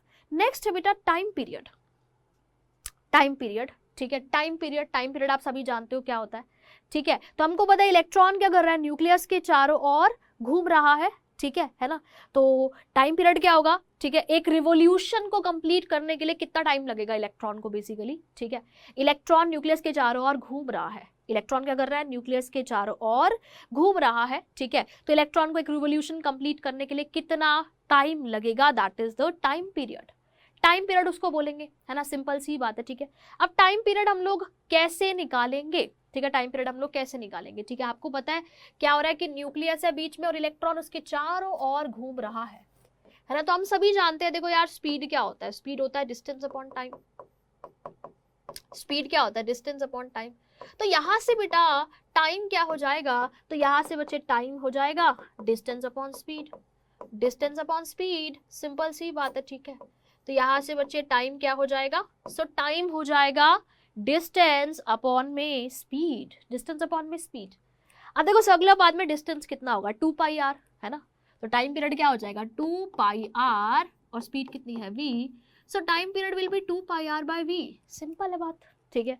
सो टाइम पीरियड बेटा क्या हो जाएगा, टाइम पीरियड मेरे पास हो जाएगा 2 पाई आर बाय v। अब तुमको पता है कि r की वैल्यू क्या होती है, तुमको पता है v क्या होता है, तो बस पुट करेंगे एंड पुट करके हम लोग निकाल सकते हैं, ठीक है। तो आपको पता है देखो r क्या होता है, r होता है 0.529 इंटू में n स्क्वायर बाय z, ठीक है। तो बच्चे आप जानते हो कि r क्या होता है, सो r होता है 0.529 इंटू में n square by z and velocity की वैल्यू भी आप सभी जानते हैं कि क्या होती है, ठीक है। सो r बेटा क्या होता है, सो r इज 0.529 इंटू में n स्क्वायर बाय z, लेकिन बेटा ये होता है एंगस्ट्रॉम के अंदर। अभी यूनिट का ध्यान रखना है, अभी बताती हूँ कैसे। किस में होता है ये, एंगस्ट्रॉम में होता है, 0.529 into N square by Z angstrom. और वेलोसिटी बेटा क्या होती है, वेलोसिटी मेरे पास होती है 2.188 into 10 to the power 6 into में z by n metre per second. तो मीटर पर सेकेंड में होती है। तो देखो यार नीचे तो मीटर पर सेकेंड है, ऊपर बेटा क्या है, ऊपर है एंगस्ट्रॉम। तो क्या ये चीज सही है, नहीं जी ये चीज तो सही नहीं है। नीचे क्या है बेटा, मीटर पर सेकेंड है, और ऊपर क्या है, ऊपर है एंगस्ट्रॉम, ऊपर है एंगस्ट्रॉम। तो क्या ये चीज सही है, नहीं बेटा बिल्कुल भी सही नहीं है, ठीक है। सो उसको भी मीटर में कन्वर्ट कर देते हैं, फिर नीचे मीटर है तो आपको पता है 1 एंगस्ट्रॉम कितना होता है, 10 टू दी पावर -10 मीटर। तो बस इसको मीटर में करने के लिए हम लोग क्या करते हैं, इसको मीटर में करने के लिए बेटा हम लोग 10 टू दी पावर -10 से मल्टीप्लाई कर देते हैं। तो ये भी किस में हो गया बेटा, ये भी मेरे पास हो गया मीटर में, ठीक है। तो ये किस में हो गया बच्चे, मीटर में हो गया, है ना। अब सही है, अब देख सकते हो आप मीटर से मीटर कैंसिल हो जाएगा और टाइम पीरियड फिर किस में आ जाएगा, सेकंड में आ जाएगा, ठीक है। तो बच्चे आप देख सकते हैं कि मीटर से मीटर हो जाएगा कैंसिल, ठीक है, और मीटर से मीटर कैंसिल हो जाएगा तो आपका टाइम पीरियड आ जाएगा सेकंड में। अब आप देख सकते हो ये भी कांस्टेंट, ये भी कांस्टेंट, ये भी कांस्टेंट, ठीक है। तो 2 पाई इंटू में 0.529 डिवाइडेड बाय 2.188। ये 10 टू दी पावर 6 ऊपर जाएगा तो 10 टू पावर -6 बन जाएगा, 10 to the power -10 into 10 to the power -6 तो क्या हो जाएगा 10 टू दी पावर -16, ठीक है। ऊपर क्या था n स्क्वायर बाय z और नीचे क्या है z बाय n, और सेकंड में मेरे पास आ जाएगा। अब देखो बाकी काम है बस इसको सॉल्व करने का, है ना, बाकी काम है बस मैथ्स लगाने का और इसको सॉल्व करने का। 2 पाई इंटू 0.529 इंटू में 2.188, तो जब आप इसको सॉल्व करोगे तो ये आएगा 1.52, ठीक है ना, और ये आ जाएगा इंटू में 10 to the power -16, 10 to the power -16, ठीक है, 1.52 इंटू 10 टू पावर -16, ठीक है। और ये कितना आ जाएगा, देखो ये n ऊपर चला जाएगा तो आ जाएगा n क्यूब, और ये हो जाएगा z स्क्वायर इंटू में n क्यूब अपॉन में z स्क्वायर। सो बेटा टाइम पीरियड मेरे पास क्या आ गया, टाइम पीरियड मेरे पास आ गया ये, और वो भी किस में आया है, सेकंड्स में आया है। किस में आया है बच्चे, सेकंड में आया है। सो टाइम पीरियड मेरे पास ये आ गया, सिंपल है ना।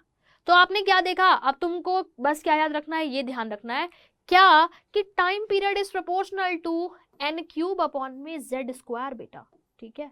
सो आपको बच्चे बस ये ध्यान रखना है कि time period is proportional to n cube upon में z square, n cube upon में z स्क्वायर, सिंपल सी बात है, ठीक है। तो बच्चे आपको बस इतनी सी बात का ध्यान रखना है कि time period is proportional to n cube upon में z square, n cube upon में z स्क्वायर, सिंपल सी बात है, राइट, क्लियर है ना बात, है ना। तो टाइम पीरियड किसके प्रोपोर्शनल होगा, n क्यूब अपॉन में z स्क्वायर के, बस इतना ही करना है, ठीक है। अच्छा इसी से रिलेटेड मेरे पास फ्रीक्वेंसी भी आती है। आप सभी जानते हैं बेटा कि फ्रीक्वेंसी क्या होता है, फ्रीक्वेंसी होता है 1 अपॉन टाइम पीरियड, है ना। तो अगर time period is proportional to n cube upon में, सॉरी ये z स्क्वायर आएगा, n क्यूब अपॉन में z स्क्वायर, तो बेटा फ्रीक्वेंसी क्या होगा, frequency is proportional to 1 upon n cube upon में z स्क्वायर, यानी कि बेटा frequency is proportional to z square upon में n क्यूब, ठीक है। यानी कि बच्चे frequency is proportional to Z square upon में एन क्यूब, सिंपल सी बात है, ठीक है, क्लियर है। तो फ्रीक्वेंसी इसके प्रोपोर्शनल होगी, है ना, मतलब सारी चीजें आपस में इंटर रिलेटेड है। तुमको रेडियस पता है, तुमको वेलोसिटी पता है, तुम टाइम पीरियड का एक्सप्रेशन अगर भूल भी जाते हो तो 2πr/v से आप इजीली निकाल सकते हैं, है ना। अगर आपको टाइम पीरियड पता है तो आप वेलोसिटी इजीली बता सकते हो कि किसके प्रोपोर्शनल होगा, ठीक है। तो यही छोटी छोटी चीजें हैं बेटा, बस तुमको ध्यान में रखनी है, ठीक है। अगर एक चीज याद होती है तो दूसरी आपस में रिलेट ही करती है ना। अगर आप एक चीज ध्यान से समझते हैं, देखो जैसे अगर आपको पहले के ग्राफ समझ में आए होंगे तो आप दूसरे के ग्राफ बहुत आसानी से निकाल सकते हैं, है ना। अगर तुमको रेडियस के ग्राफ समझ में आ गए तो वेलोसिटी के ग्राफ समझने में तुमको कोई दिक्कत नहीं आई होगी, ठीक है बच्चे, क्लियर है आप सभी को। तो इस तरीके से आप लोग बहुत इजीली क्या कर सकते हो, सारी चीजें याद रख सकते हो, ठीक है। तो जल्दी से एक बार रिवाइज करते हैं। तो रेडियस क्या था, 0.529 into N square by Z angstrom, ये एंगस्ट्रॉम में है। अगर किसी और यूनिट में आता है तो यूनिट्स का बेटा बहुत ध्यान रखना है आपको, ठीक है, यूनिट्स में गलती नहीं करनी। इसके अलावा बेटा हमारे पास वेलोसिटी क्या थी, 2.188 इंटू 10⁶ इंटू में z by n metre per second, simple सी बात है, ठीक है। उसके बाद बेटा अगर मैं बात करती हूँ टाइम पीरियड की, तो टाइम पीरियड आया 1.52 इंटू में 10⁻⁻16 इंटू में n क्यूब अपॉन में z स्क्वायर, ठीक है, इंटू में n क्यूब अपॉन में z स्क्वायर सेकेंड, ठीक है। और फ्रीक्वेंसी क्या हुई, किसके प्रोपोर्शनल हो गई, z स्क्वायर अपॉन में n क्यूब के, सिंपल सी बात है, ठीक है, क्लियर है आप सभी को। तो बस इसी तरीके से आपको इन एक्सप्रेशंस को ध्यान रखना है। एंड जो एंड में फॉर्मूला बताया ना, उन्हीं से रिलेटेड क्वेश्चन आएंगे, उन्हीं से रिलेटेड बेटा सवाल आएंगे, ठीक है, क्लियर है। चलिए बहुत ही बढ़िया, आगे चलते हैं। अब एक दो फिर सवाल भी देख लेते हैं, फिर बात करेंगे एनर्जी के बारे में, ठीक है। तो अब क्वेश्चन क्या है मेरे पास, काफी सिंपल सा क्वेश्चन है। देखो वेलोसिटी पे बेस्ड एक क्वेश्चन है, ठीक है। क्वेश्चन क्या है कि बहुत ध्यान से सुनना, ठीक है, बहुत ध्यान से सुनना बेटा। क्वेश्चन है कि velocity of electron in the first orbit of hydrogen atom is v। तो वो बोल रहा है हाइड्रोजन एटम के फर्स्ट ऑर्बिट में वेलोसिटी कितनी है, वेलोसिटी है v, ठीक है। सो हाइड्रोजन एटम के पहले ऑर्बिट में वेलोसिटी है v, पहले ऑर्बिट में वेलोसिटी है v। सो बताना है कि what is the velocity in the third orbit of lithium 2+, lithium 2+ के तीसरे ऑर्बिट में वेलोसिटी क्या होगी, ठीक है। सो बताना है कि बेटा लिथियम 2+ के, ठीक है, तीसरे ऑर्बिट में, थर्ड ऑर्बिट के अंदर वेलोसिटी क्या होगी, v के टर्म्स में बतानी है, क्या v होगी, v/3 होगी, 3v होगी कि 4v होगी, है ना। तो बस ऐसे ही क्वेश्चन आते हैं पेपर में। तो क्वेश्चन सिंपल है बेटा, क्वेश्चन मुश्किल नहीं है, बस गलती नहीं करनी हमको, है ना, छोटी छोटी गलतियां नहीं करनी, वैल्यूज पुट करने में हमको गलतियां नहीं करनी, ठीक है। तो अगर मेरे पास हाइड्रोजन एटम के पहले ऑर्बिट के अंदर वेलोसिटी है v, तो बताना है कि लिथियम 2+ के तीसरे ऑर्बिट में वेलोसिटी v की टर्म्स में क्या होगी। तो इसके लिए मैं क्या करती हूँ, मैं रेशो लेती हूँ, velocity of lithium 2+ third orbit में divided by velocity of hydrogen atom first orbit में, ठीक है। सो आपको पता है कि velocity is proportional to z/n बेटा, है ना बच्चे। वेलोसिटी किसके प्रोपोर्शनल है बेटा, z/n के ही तो प्रोपोर्शनल है। तो लिथियम 2+ की थर्ड ऑर्बिट है, लिथियम 2+ की क्या है, थर्ड ऑर्बिट है, ठीक है। सो लिथियम 2+ की थर्ड ऑर्बिट है, राइट। सो थर्ड ऑर्बिट है, तो लिथियम 2+ के लिए z की वैल्यू हो जाएगी 3 और n की वैल्यू भी हो गई 3, है ना, z/n की प्रोपोर्शनल है ना, ठीक है। हाइड्रोजन के लिए z की वैल्यू 1 और n की वैल्यू भी 1, n की वैल्यू भी क्या हो जाएगी बेटा, 1 ही है, ठीक है। तो देख सकते हो ये तो कैंसिल हो गया, यानी कि इनकी वेलोसिटी का रेशो तो 1 आ गया ना, यानी कि इनकी वेलोसिटी का रेशो 1 आ गया, यानी कि velocity of lithium 2+ in third orbit is equal to velocity of hydrogen in first orbit, और हाइड्रोजन की वेलोसिटी है फर्स्ट ऑर्बिट में v। इसका मतलब बेटा ये कि velocity of lithium 2+ in third orbit क्या है बेटा, सो वो है मेरे पास v, ठीक है। इसका मतलब ये कि लिथियम 2+ की थर्ड ऑर्बिट के अंदर वेलोसिटी क्या है, सो वो है बच्चे मेरे पास v। सो आंसर बेटा क्या आ जाएगा, आंसर आ जाएगा मेरे पास ऑप्शन नंबर ए यानी कि v, ठीक है। सो आंसर बेटा क्या आ जाएगा, ऑप्शन नंबर ए आ जाएगा, यानी कि बेटा क्या आ जाएगा, v, सिंपल सी बात है, ठीक है, क्लियर है आप सभी को। तो बस इस तरीके से आपके पास क्वेश्चन दे सकते हैं, ठीक है। तो बेटा आपको इस क्वेश्चन को ध्यान में रखना है। राइट।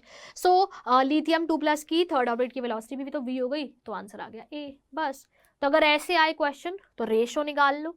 तुमको पता है कि velocity is proportional to z by n, है ना। सो बेटा आप जानते हैं कि velocity is proportional to z by n, velocity is proportional to z by n, बस वही लगाया है मैंने। z की वैल्यू रख दी, n की वैल्यू रख दी, z रख दिया, n रख दिया, तो 1 ही आ गया रेशो, तो इनका n की बराबर होगी, तो आंसर आ गया v। ठीक है, तो बेटा बस इसी तरीके के क्वेश्चन आपके पास पूछे जा सकते हैं। ठीक है बच्चे, क्लियर है ना सभी बच्चों को। चलिए एक और क्वेश्चन देखते हैं फिर, है ना, एक और सवाल देखते हैं। ठीक है, चलिए एक और क्वेश्चन देखते हैं। क्वेश्चन क्या है कि इन एन एटम, एक एटम के अंदर, इस क्वेश्चन को ना जरा ध्यान से सुनिएगा और पढ़िएगा। क्वेश्चन है कि एक एटम के अंदर 2 electrons move around the nucleus, एक एटम में 2 इलेक्ट्रॉन्स घूम रहे हैं न्यूक्लियस के चारों ओर, in the circular orbits of ratio of radius r and 4r। ठीक है, तो उसने बोला है एक एटम है, उसमें ना 2 इलेक्ट्रॉन्स घूम रहे हैं 2 ऑर्बिट्स के अंदर। ठीक है, 2 इलेक्ट्रॉन्स घूम रहे हैं 2 ऑर्बिट्स के अंदर। इन दोनों की ऑर्बिट्स के जो रेडियस का रेशो है ना, एक का अगर 4r है तो दूसरे का r है, मतलब 4r/r है इनके रेडियस का रेशो। रेशो दे रखा है 4r/r। ठीक है, सो एक एटम में 2 इलेक्ट्रॉन्स है, वो 2 ऑर्बिट्स के अंदर घूम रहे हैं, इनके रेडियस का बेटा जो रेशो है that is 4r and r। ठीक है, इनके जो रेडियस का रेशो है वो बेटा कितना है, वो है 4r एंड r। सिंपल सी बात है। ठीक है, अब बताना क्या है, ratio of time taken by them to complete 1 revolution, एक रिवोल्यूशन कंप्लीट करने के लिए इनके टाइम का रेशो क्या होगा, जो इनको टाइम लगेगा उसका, मतलब टाइम पीरियड का रेशो बताना है, टाइम पीरियड का रेशो बताना है। अब एटम सेम ही है, एक एटम है, तो आपको पता है time period is proportional to n³ z²। Time period का रेशो बताना है, तो बेटा आप जानते हैं कि time period is proportional to n³ z²। Time period is proportional to n³ z², ये चीज आप जानते हैं। ठीक है बेटा, क्लियर है ना। तो अब एटम तो सेम है तो z की वैल्यू तो सेम ही होगी, यानी कि मुझे n, इनके n का रेशो चाहिए, n का रेशो चाहिए कि कौन से ऑर्बिट्स के अंदर है, उनके ऑर्बिट्स का रेशो चाहिए मुझे। तो बस वहां से बेटा मेरे पास क्या आ जाएगा, मेरे पास टाइम पीरियड आ जाएगा। तो अगर मैं इनके ऑर्बिट्स का रेशो निकाल लेती हूँ, सो वहां से बेटा मेरे पास क्या आ जाएगा, मेरे पास टाइम पीरियड का रेशो आ जाएगा, टाइम पीरियड का रेशो आ जाएगा। सिंपल सी बात है। ठीक है ना, क्लियर है ना। तो अगर मैं ऑर्बिट्स का रेशो निकाल लेती हूँ तो मेरे पास टाइम पीरियड का रेशो आ जाएगा। ठीक है बेटा, बात क्लियर हो गई है ना। तो ऑर्बिट्स का रेशो निकाल लेते हैं अगर हम, तो टाइम पीरियड का रेशो अपने आप, मतलब कौन से ऑर्बिट में है। तो अब इस ये कैसे निकाले, तो एटम तो सेम है तो z सेम है, तो n का रेशो चाहिए टाइम पीरियड का रेशो निकालने के लिए। अब n का रेशो कैसे निकाले, तो बेटा देखो हमको रेडियस का रेशो गिवन है, अगर एक का 4r है और तो दूसरे का r है। हमको बच्चे क्या गिवन है, हमको रेडियस का रेशो गिवन है, हमें n का रेशो चाहिए। निकाल सकते हैं कि नहीं निकाल सकते, सोचो बेटा कैसे निकालेंगे, निकाल सकते हैं कि नहीं निकाल सकते, निकाल सकते हैं ना, निकाल सकते हैं ना। हाँ बिल्कुल सही बात है, निकाल सकते हैं। कैसे, आपको पता है कि radius is proportional to n²/z। ठीक है, तो बेटा आप जानते हो कि radius is proportional to n²/z। रेडियस किसके प्रोपोर्शनल होता है, n²/z की। अब एटम तो सेम है तो z सेम होगा, तो यानी कि r2, अगर मैं इसको फर्स्ट बोलूं इसको 2 बोलूं, तो r2/r1 किसके प्रोपोर्शनल होगा, n2² के। एटम तो सेम है यार, तो z तो सेम ही होगा ना, एटम सेम है बच्चे, तो मेरे पास z तो सेम ही होगा, z तो सेम ही होगा, है ना। एटम सेम है तो z तो सेम ही होगा, z सेम है तो radius is proportional to n², यानी कि r2/r1 हो जाएगा n2²/n1²। अब r2 कितना है 4r, r1 कितना है r। ठीक है, it is equal to n2²/n1²। तो r से r कैंसिल, तो 4/1 आ जाएगा। सो 4/1 इज इक्वल टू n2²/n1²। ठीक है, n2²/n1²। ठीक है, तो यहां से आपके पास n2/n1 कितना आ जाएगा, 2/1। ठीक है, तो यहां से बेटा n2/n1 कितना आ जाएगा, सो वो आ जाएगा 2/1। सिंपल सी बात है। ठीक है, क्लियर है? सो यहाँ से बच्चे n2 अपॉन n1 कितना आ जाएगा? सो वो आ जाएगा 2/1, यानी कि n2 अपॉन n1 का रेशो आ गया, मतलब जो दोनों ऑर्बिट्स थे उनका रेशो मेरे पास आ गया। अब रेशो आ गया तो यार आप टाइम पीरियड का रेशो निकाल सकते हो, बिकॉज आप जानते हैं कि time period is proportional to n³ upon में z², ठीक है? बिकॉज बेटा आप जानते हो कि time period is proportional to n³ upon में z², यानी कि time period is proportional to n³, ठीक है? Time period is proportional to n³, ठीक है ना?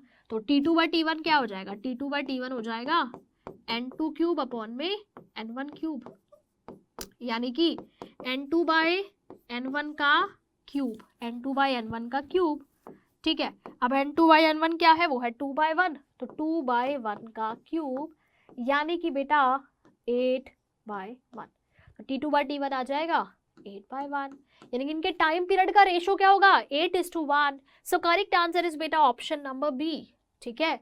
सो करेक्ट आंसर बेटा क्या हो जाएगा? ऑप्शन नंबर बी, सिंपल सी बात है, ठीक है? क्लियर है? सो बच्चे correct answer will be option number B, ठीक है बेटा? क्लियर है आप सभी को ये चीज? हाँ या ना, येस और नो, जल्दी से मेरे को बताइए, ठीक है? बात क्लियर हो गई बच्चे सभी को, है ना? कोई डाउट, कोई confusion? So correct answer is option number B, ठीक है ना? देखो उसने बोला कि एक एटम है, उसमें 2 इलेक्ट्रॉन है ना? वो सर्कुलर ऑर्बिट्स में घूम रहे हैं, 2 अलग अलग ऑर्बिट्स में, जिनके रेडियस का रेशो है 4r:r, 4r:r, है ना? तो बताना है कि टाइम टेकन का रेशो क्या होगा। तो 4r:r रेडियस का रेशो है, तो वहां से हमें पता है कि radius is proportional to n²/z, तो यहाँ से 4:1 हो जाएगा n², है ना? तो n2/n1 कितना हो जाएगा? 2/1, ठीक है? तो n2/n1 कितना हो जाएगा? n2/n1 बेटा मेरे पास हो जाएगा 2/1, 2/1 हो जाएगा, सिंपल सी बात है, ठीक है? So n2/n1 will be 2/1, time period is proportional to n³, time period is proportional to n³, time period किसके प्रोपोर्शनल होगा? n³ के, ठीक है? तो बस वहां से हमने निकाल लिया, 2/1 का क्यूब कर लिया, तो टाइम पीरियड का रेशो बेटा क्या आ गया? वो आ गया 8:1, क्या आ गया बच्चे? 8:1। सो आंसर बेटा क्या आ गया? ऑप्शन नंबर बी, है ना? तो बस इस तरीके से ही हम अपने क्वेश्चन को सॉल्व कर सकते हैं, ठीक है? तो बस ऐसे ही क्वेश्चन आते हैं, तुम्हें पता है पेपर में बेटा इसी तरीके के क्वेश्चंस, इसी तरीके के सवाल आपके पास आएंगे, ठीक है? रेडियस का रेशो बताओ, या फिर वेलोसिटी का रेशो बताओ, या फिर ऐसे टाइम पीरियड्स का रेशो बताओ, तो कुछ नहीं करना, देखो तुम्हें बस जो एक्सप्रेशंस तुमको बताए हैं बेटा, उन्हीं एक्सप्रेशंस को दिमाग में रखना है, एंड दिमाग में रखते हुए फिर क्वेश्चन को सॉल्व करना है, ठीक है बेटा? क्लियर है? चलिए आगे चलते हैं बेटा, बात करते हैं हम लोग एनर्जी की बात करते हैं, विच इज वेरी इंपॉर्टेंट, और इस एनर्जी से रिलेटेड बहुत सारे क्वेश्चंस पूछे जाते हैं, ठीक है? तो देखो आपको पता है कि क्या हो रहा है, मेरे पास न्यूक्लियस है और न्यूक्लियस के चारों ओर इलेक्ट्रॉन घूम रहा है, ठीक है? न्यूक्लियस के चारों ओर जो मेरा इलेक्ट्रॉन है वो घूम रहा है, ठीक है? तो अब एनर्जी की अगर मैं बात करूं तो टोटल एनर्जी यहाँ पे क्या होगी, ठीक है? सो यहाँ पे बेटा 2 तरीके की एनर्जी होगी, एक तो होगी काइनेटिक एनर्जी, ठीक है, विच इज ½ mv², ठीक है? और दूसरी बेटा होगी इलेक्ट्रोस्टैटिक पोटेंशियल एनर्जी, ठीक है? दूसरी बच्चे मेरे पास क्या होगी? दूसरी मेरे पास होगी electrostatic potential energy, which is kQ1Q2/r, kQ1Q2/r, ठीक है ना? kQ1Q2/r। सो यहाँ पे मेरे पास जो एनर्जी होगी, है ना, इलेक्ट्रॉन घूम रहा है न्यूक्लियस के चारों ओर, सो बेटा एक तो यहाँ पे होगी काइनेटिक एनर्जी, और दूसरी बेटा यहाँ पे क्या हो जाएगी? दूसरी यहाँ पे हो जाएगी मेरे पास इलेक्ट्रोस्टैटिक पोटेंशियल एनर्जी, क्योंकि यहाँ पे आप देख सकते हो एक इलेक्ट्रॉन और न्यूक्लियस है, ठीक है ना? मेरे पास एट अ डिस्टेंस r, तो इनकी जो इलेक्ट्रोस्टैटिक पोटेंशियल एनर्जी होगी दैट इज kQ1Q2/r, ठीक है? kQ1Q2/r। तो टोटल एनर्जी क्या होती है मेरी? टोटल एनर्जी होती है काइनेटिक एनर्जी प्लस में potential energy, kinetic energy plus में पोटेंशियल एनर्जी, ठीक है? अब सबसे पहले अगर बात करूं पोटेंशियल एनर्जी की, तो पोटेंशियल एनर्जी क्या होती है? पोटेंशियल एनर्जी मैंने बोला होगी kQ1Q2/r, ठीक है? जिसमें मेरे पास एक इलेक्ट्रॉन है और एक न्यूक्लियस है ना? दोनों आपस में एट अ डिस्टेंस r पे है, ठीक है? Electron is moving with velocity v, ठीक है? तो कि इलेक्ट्रॉन पे चार्ज कितना होता है? -e, ठीक है? और न्यूक्लियस में मान लो अगर Z प्रोटॉन है, तो Z प्रोटॉन्स पे चार्ज कितना हो जाएगा? Ze, Z प्रोटॉन्स पे चार्ज हो जाएगा Ze/r, ठीक है। तो Z प्रोटॉन्स पे चार्ज कितना हो जाएगा, Ze डिवाइडेड बाय R, इनके बीच का डिस्टेंस कितना है, R है ना। तो यहाँ पे पोटेंशियल एनर्जी क्या हो जाएगी, वो हो जाएगी माइनस के माइनस एज इट इज के Ze स्क्वायर अपॉन में R। यहाँ पे के अपना वही कांस्टेंट है ना, माइनस के Ze स्क्वायर अपॉन में R। सो मेरे पास पोटेंशियल एनर्जी क्या हो जाएगी बेटा, पोटेंशियल एनर्जी हो जाएगी माइनस के Ze स्क्वायर अपॉन में R, माइनस के Ze स्क्वायर अपॉन में R। सो ये बेटा मेरे पास क्या हो जाएगी, ये मेरे पास हो जाएगी potential energy, that is minus के Ze स्क्वायर अपॉन में R। ठीक है, माइनस के Ze स्क्वायर अपॉन में R। ठीक है। अच्छा, अगर बात करूं काइनेटिक एनर्जी की, तो आपको पता है काइनेटिक एनर्जी होती है हाफ mv स्क्वायर, ये सब आप सभी ने सुना होगा, है ना। अब स्टार्टिंग में मैंने बताया था कि सर्कुलर मोशन के लिए जो सेंट्रीपिटल फोर्स होता है वो कौन प्रोवाइड करता है, इलेक्ट्रोस्टैटिक फोर्स ऑफ अट्रैक्शन। यानी कि बेटा mv स्क्वायर बाय r किसके इक्वल था, वो था kq1q2 बाय r स्क्वायर के। सेंट्रीपिटल फोर्स कौन प्रोवाइड करता है, इलेक्ट्रोस्टैटिक फोर्स ऑफ अट्रैक्शन, जो कि क्या था kq1q2 बाय r स्क्वायर, जो कि था बेटा मेरे पास kze स्क्वायर अपॉन में r square, kze square upon में r स्क्वायर, सिंपल सी बात है। ठीक है, जो कि बेटा क्या था kze स्क्वायर अपॉन में r स्क्वायर। ठीक है, तो आप देख सकते हो r से r कैंसिल हो जाएगा। ठीक है, तो यहाँ से mv स्क्वायर कितना आ जाएगा, kze स्क्वायर अपॉन में r, kze स्क्वायर अपॉन में r, kze स्क्वायर अपॉन में r। अब काइनेटिक एनर्जी क्या होती है, हाफ mv स्क्वायर, तो mv स्क्वायर तो इतना है, तो काइनेटिक एनर्जी हो जाएगी हाफ इंटू में kze स्क्वायर अपॉन में r। सो यहाँ से बेटा काइनेटिक एनर्जी का एक्सप्रेशन क्या आ गया, हाफ इंटू में kze स्क्वायर अपॉन में r, है ना। mv स्क्वायर बाय r किसके इक्वल हो गया, kze स्क्वायर अपॉन में r स्क्वायर के इक्वल हो गया, kze स्क्वायर अपॉन में r स्क्वायर के इक्वल हो गया। तो यहाँ से mv स्क्वायर हो गया kze स्क्वायर अपॉन में r। ठीक है, तो यहाँ से mv स्क्वायर किसके इक्वल हो गया, kze स्क्वायर अपॉन में r के। सो काइनेटिक एनर्जी होती है हाफ mv स्क्वायर, बस मैंने mv स्क्वायर को रख दिया kze square by r। So बेटा काइनेटिक एनर्जी हो गई हाफ इंटू में kze square by r, simple सी बात है। ठीक है, क्लियर है ना। तो काइनेटिक एनर्जी क्या हो गई, kze स्क्वायर अपॉन में 2r, है ना।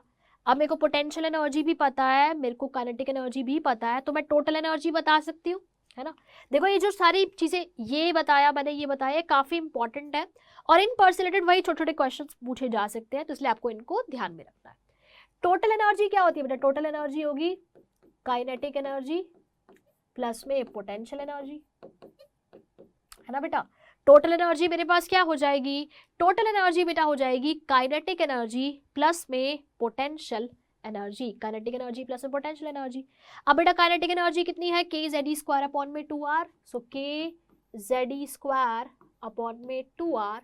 एंड बेटा पोटेंशियल एनर्जी कितनी थी, माइनस kze स्क्वायर अपॉन में r। तो बस यहाँ से बेटा आप क्या कर सकते हैं, टोटल एनर्जी को निकाल सकते हो। ठीक है, यहाँ से बच्चे बस आप क्या कर सकते हो, यहाँ से आप टोटल एनर्जी को निकाल सकते हैं। ठीक है, सो kze square upon 2r minus kze square upon में r, तो ये कितना हो जाएगा, ये मेरे पास हो जाएगा कितना, ये बच्चे हो जाएगा माइनस kze स्क्वायर अपॉन में 2r। ठीक है, कितना हो जाएगा, माइनस kze स्क्वायर अपॉन में 2r, सिंपल सी बात है। ठीक है, so it will be minus kze square upon में 2r। ठीक है, क्लियर है ना, दोनों को बस ऐड कर दिया। सो ऐड करने के बाद मेरे पास बेटा क्या आ गया, मेरे पास आ गया माइनस kze स्क्वायर अपॉन में 2r, minus kze square upon में 2r। अब यहाँ पे क्वेश्चन क्या आता है, क्वेश्चन आता है कि काइनेटिक एनर्जी में, टोटल एनर्जी में और पोटेंशियल एनर्जी में क्या रिलेशन होता है ना, क्या रिलेशन होगा। देखो potential energy is this, kinetic energy is this, total energy is this, so this is our total energy। इनके बीच में क्या रिलेशन होता है, बहुत फेमस क्वेश्चन है ये, बहुत बारी एग्जाम्स के अंदर पूछा जाता है कि इनके बीच में क्या रिश्ता है, क्या रिलेशन है इनके बीच में। ये क्वेश्चन बहुत बारी पूछा जाता है। सो पोटेंशियल एनर्जी में, काइनेटिक एनर्जी में, टोटल एनर्जी में क्या रिलेशन है, देख सकते हो आप। देखो टोटल एनर्जी और पोटेंशियल एनर्जी में क्या फर्क है कि टोटल एनर्जी है पोटेंशियल एनर्जी डिवाइडेड बाय 2, है ना। देखो अगर मैं इसको 2 से डिवाइड कर दूंगी तो ये आ जाएगा, है ना, यानी कि total energy is equal to potential energy divided by 2, ठीक है। और देखो काइनेटिक एनर्जी क्या है, के Z E square upon 2r, ये क्या है minus k Z E square upon 2r, यानी कि टोटल एनर्जी अगर काइनेटिक एनर्जी के आगे नेगेटिव साइन लगा दूं तो वो बेटा क्या हो जाती है टोटल एनर्जी। सो टोटल एनर्जी बेटा क्या है, it is minus of kinetic energy. ये क्या है बच्चे, it is minus of kinetic energy, ठीक है। सो टोटल एनर्जी क्या है बेटा, सो टोटल एनर्जी मेरे पास है minus of kinetic energy, simple सी बात है, ठीक है, क्लियर है। So total energy, potential energy और काइनेटिक एनर्जी में क्या रिलेशन है कि total energy is minus of kinetic energy which is equal to potential energy divided by 2, potential energy divided by 2, simple सी बात है ना। सो आप देख सकते हो, देखो टोटल एनर्जी है minus k z square upon 2r, ये है माइनस के जेड, तो पोटेंशियल एनर्जी को 2 से डिवाइड कर दूंगी तो टोटल एनर्जी आ जाएगी, है ना बेटा। ऐसी इसके आगे माइनस लगा दूंगी तो टोटल एनर्जी होगी minus of kinetic energy. And again इस पे आप चांद सितारे बना सकते हो because this relation is very very very very very important, क्योंकि बेटा ये जो रिलेशन आप सभी के सामने है ये बहुत बहुत बहुत बहुत बहुत ही ज़्यादा ज़रूरी है ना। तो ये हमारे पास आपको ध्यान में रखना है, क्योंकि कई बार ऐसे होगा वो टोटल एनर्जी आपको देगा, बोलेगा पोटेंशियल एनर्जी बताओ या फिर बोलेगा काइनेटिक एनर्जी बताओ, तो आप इस एक्सप्रेशन का इस्तेमाल करके निकाल सकते हो, ठीक है। तो बच्चे आप इस एक्सप्रेशन का इस्तेमाल करके निकाल सकते हैं, ठीक है ना। तो टोटल एनर्जी दे देगा, पोटेंशियल एनर्जी पूछ लेगा या काइनेटिक एनर्जी पूछ लेगा, तो इस एक्सप्रेशन को यूज करोगे हो जाएगा सॉल्व, है ना बेटा, ठीक है ना, क्लियर है ना। तो इस एक्सप्रेशन का इस्तेमाल करके आप निकाल सकते हैं, राइट। क्लियर है बच्चे सभी को ये चीज, हाँ या ना, यस और नो, है ना। चलिए अब हमारे पास क्वेश्चन, एक तो तुमको ये चीजें ध्यान रखनी है, ठीक है, कि पोटेंशियल एनर्जी, टोटल एनर्जी और काइनेटिक एनर्जी में क्या रिलेशन है, ये बेटा आपको ध्यान में रखना है, ये आपको ध्यान में रखना है, ठीक है, कि इनके बीच में रिलेशन क्या है, इनके बीच का रिश्ता क्या है, ठीक है। अब सवाल और कैसे आता है, अब टोटल एनर्जी क्या है, देखो टोटल एनर्जी है मेरे पास, वो है बेटा मेरे पास minus k Z E square upon 2r, है ना। सो वो क्या है बच्चे, minus k Z E square upon में 2r। टोटल एनर्जी क्या है, minus k Z E square upon में 2r, राइट।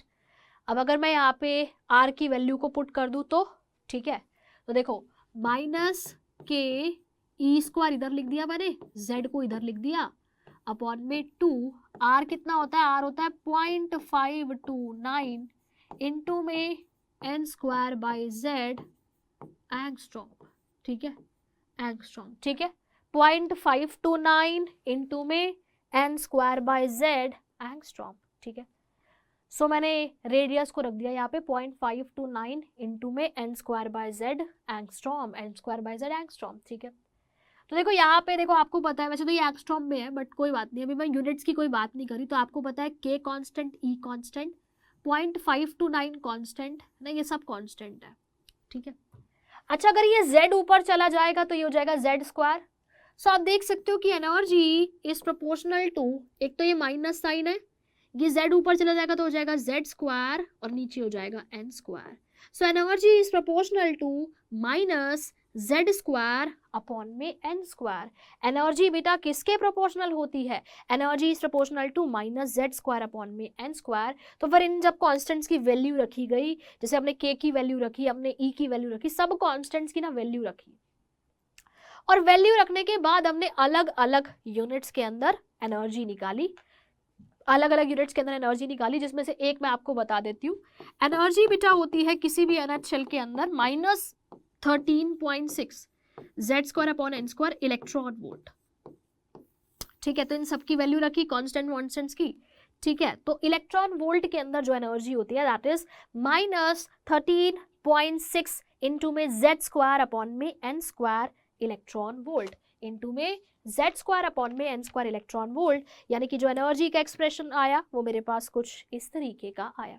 अब देखो ये तो क्या है, दिस इज टोटल एनर्जी, ये मेरे पास क्या है टोटल एनर्जी।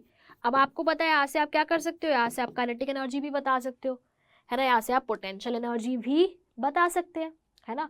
तो ये मेरे पास किसका एक्सप्रेशन है बेटा, ये मेरे पास है टोटल एनर्जी का एक्सप्रेशन विच इज, अब देखो ये एक्सप्रेशन इंपॉर्टेंट है, आधे से ज्यादा सवाल जो है वो बेटा इसी एक्सप्रेशन से सॉल्व होंगे, आधे से ज्यादा क्वेश्चंस इसी एक्सप्रेशन से सॉल्व होंगे। So this expression is very important, ठीक है बेटा, आधे से ज्यादा क्वेश्चन तुम्हारे इसी एक्सप्रेशन से सॉल्व होंगे। So this expression is very very very very very important, right, clear है बात को, है ना। तो ये एक्सप्रेशन क्या है मेरे पास, बहुत ही ज्यादा इंपॉर्टेंट है, आज सवाल तुम्हारे इसी से सॉल्व होंगे, ठीक है बेटा, क्लियर है आप सभी को। सो हमारे पास टोटल एनर्जी क्या होगी, -13.6 Z² अपॉन में n² इलेक्ट्रॉन वोल्ट। अगेन अगर आपको किसी भी अनंत ऑर्बिट के अंदर निकालनी हो तो Z की वैल्यू रखेंगे, n की वैल्यू रखेंगे, एनर्जी हम लोग क्या करेंगे, निकाल लेंगे, सिंपल सी बात है, ठीक है। तो Z की वैल्यू रखेंगे, n की वैल्यू रखेंगे एंड एनर्जी हम लोग निकाल लेंगे, राइट, क्लियर है आप सभी को, है ना। तो बस ऐसे ही करेंगे, ठीक है। चलिए अब देखो हाइड्रोजन आटम के लिए ना, अब मैं n की वैल्यू रख रख के एक डायग्राम सा बनाऊंगी, और वो डायग्राम बहुत जरूरी है तुम सभी के लिए, उस डायग्राम से आपके क्वेश्चन जो है वो बहुत जल्दी सॉल्व होंगे, वो भी मैं सिखाऊंगी, बट अभी डायग्राम देख लेते हैं। लाइक हाइड्रोजन आटम के लिए अगर मुझे एनर्जी लेवल डायग्राम सा कुछ बनाना हो तो क्या होगा, हाइड्रोजन आटम है तो Z की वैल्यू क्या हो जाएगी 1, ठीक है।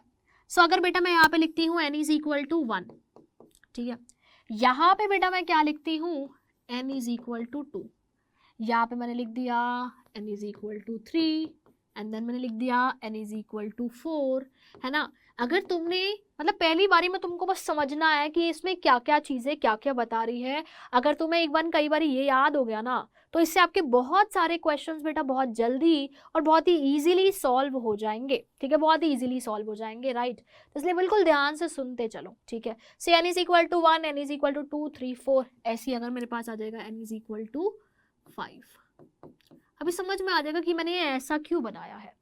अब देखो बेटा अगर n की वैल्यू 1 है, एनर्जी क्या होती है -13.6 Z² अपॉन में n², तो Z तो 1 है, तो E1 क्या हो जाएगा, E1 हो जाएगा -13.6, Z की वैल्यू तो 1 है, n की वैल्यू भी 1 ही है, ठीक है।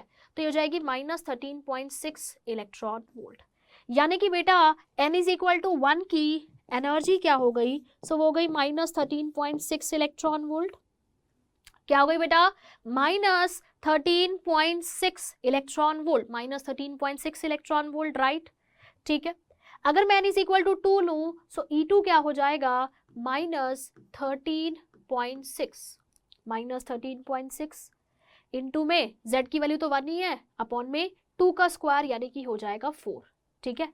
n की वैल्यू 2 है तो 2 का स्क्वायर यानी कि 4, सो -13.6 अपॉन में 4, सो ये बेटा मेरे पास आएगा -3.4 इलेक्ट्रॉन वोल्ट, कितना आएगा -3.4 इलेक्ट्रॉन वोल्ट, यानी कि बेटा n इज इक्वल टू 2 की एनर्जी हो गई -3.4 इलेक्ट्रॉन वोल्ट, -3.4 इलेक्ट्रॉन वोल्ट, है ना।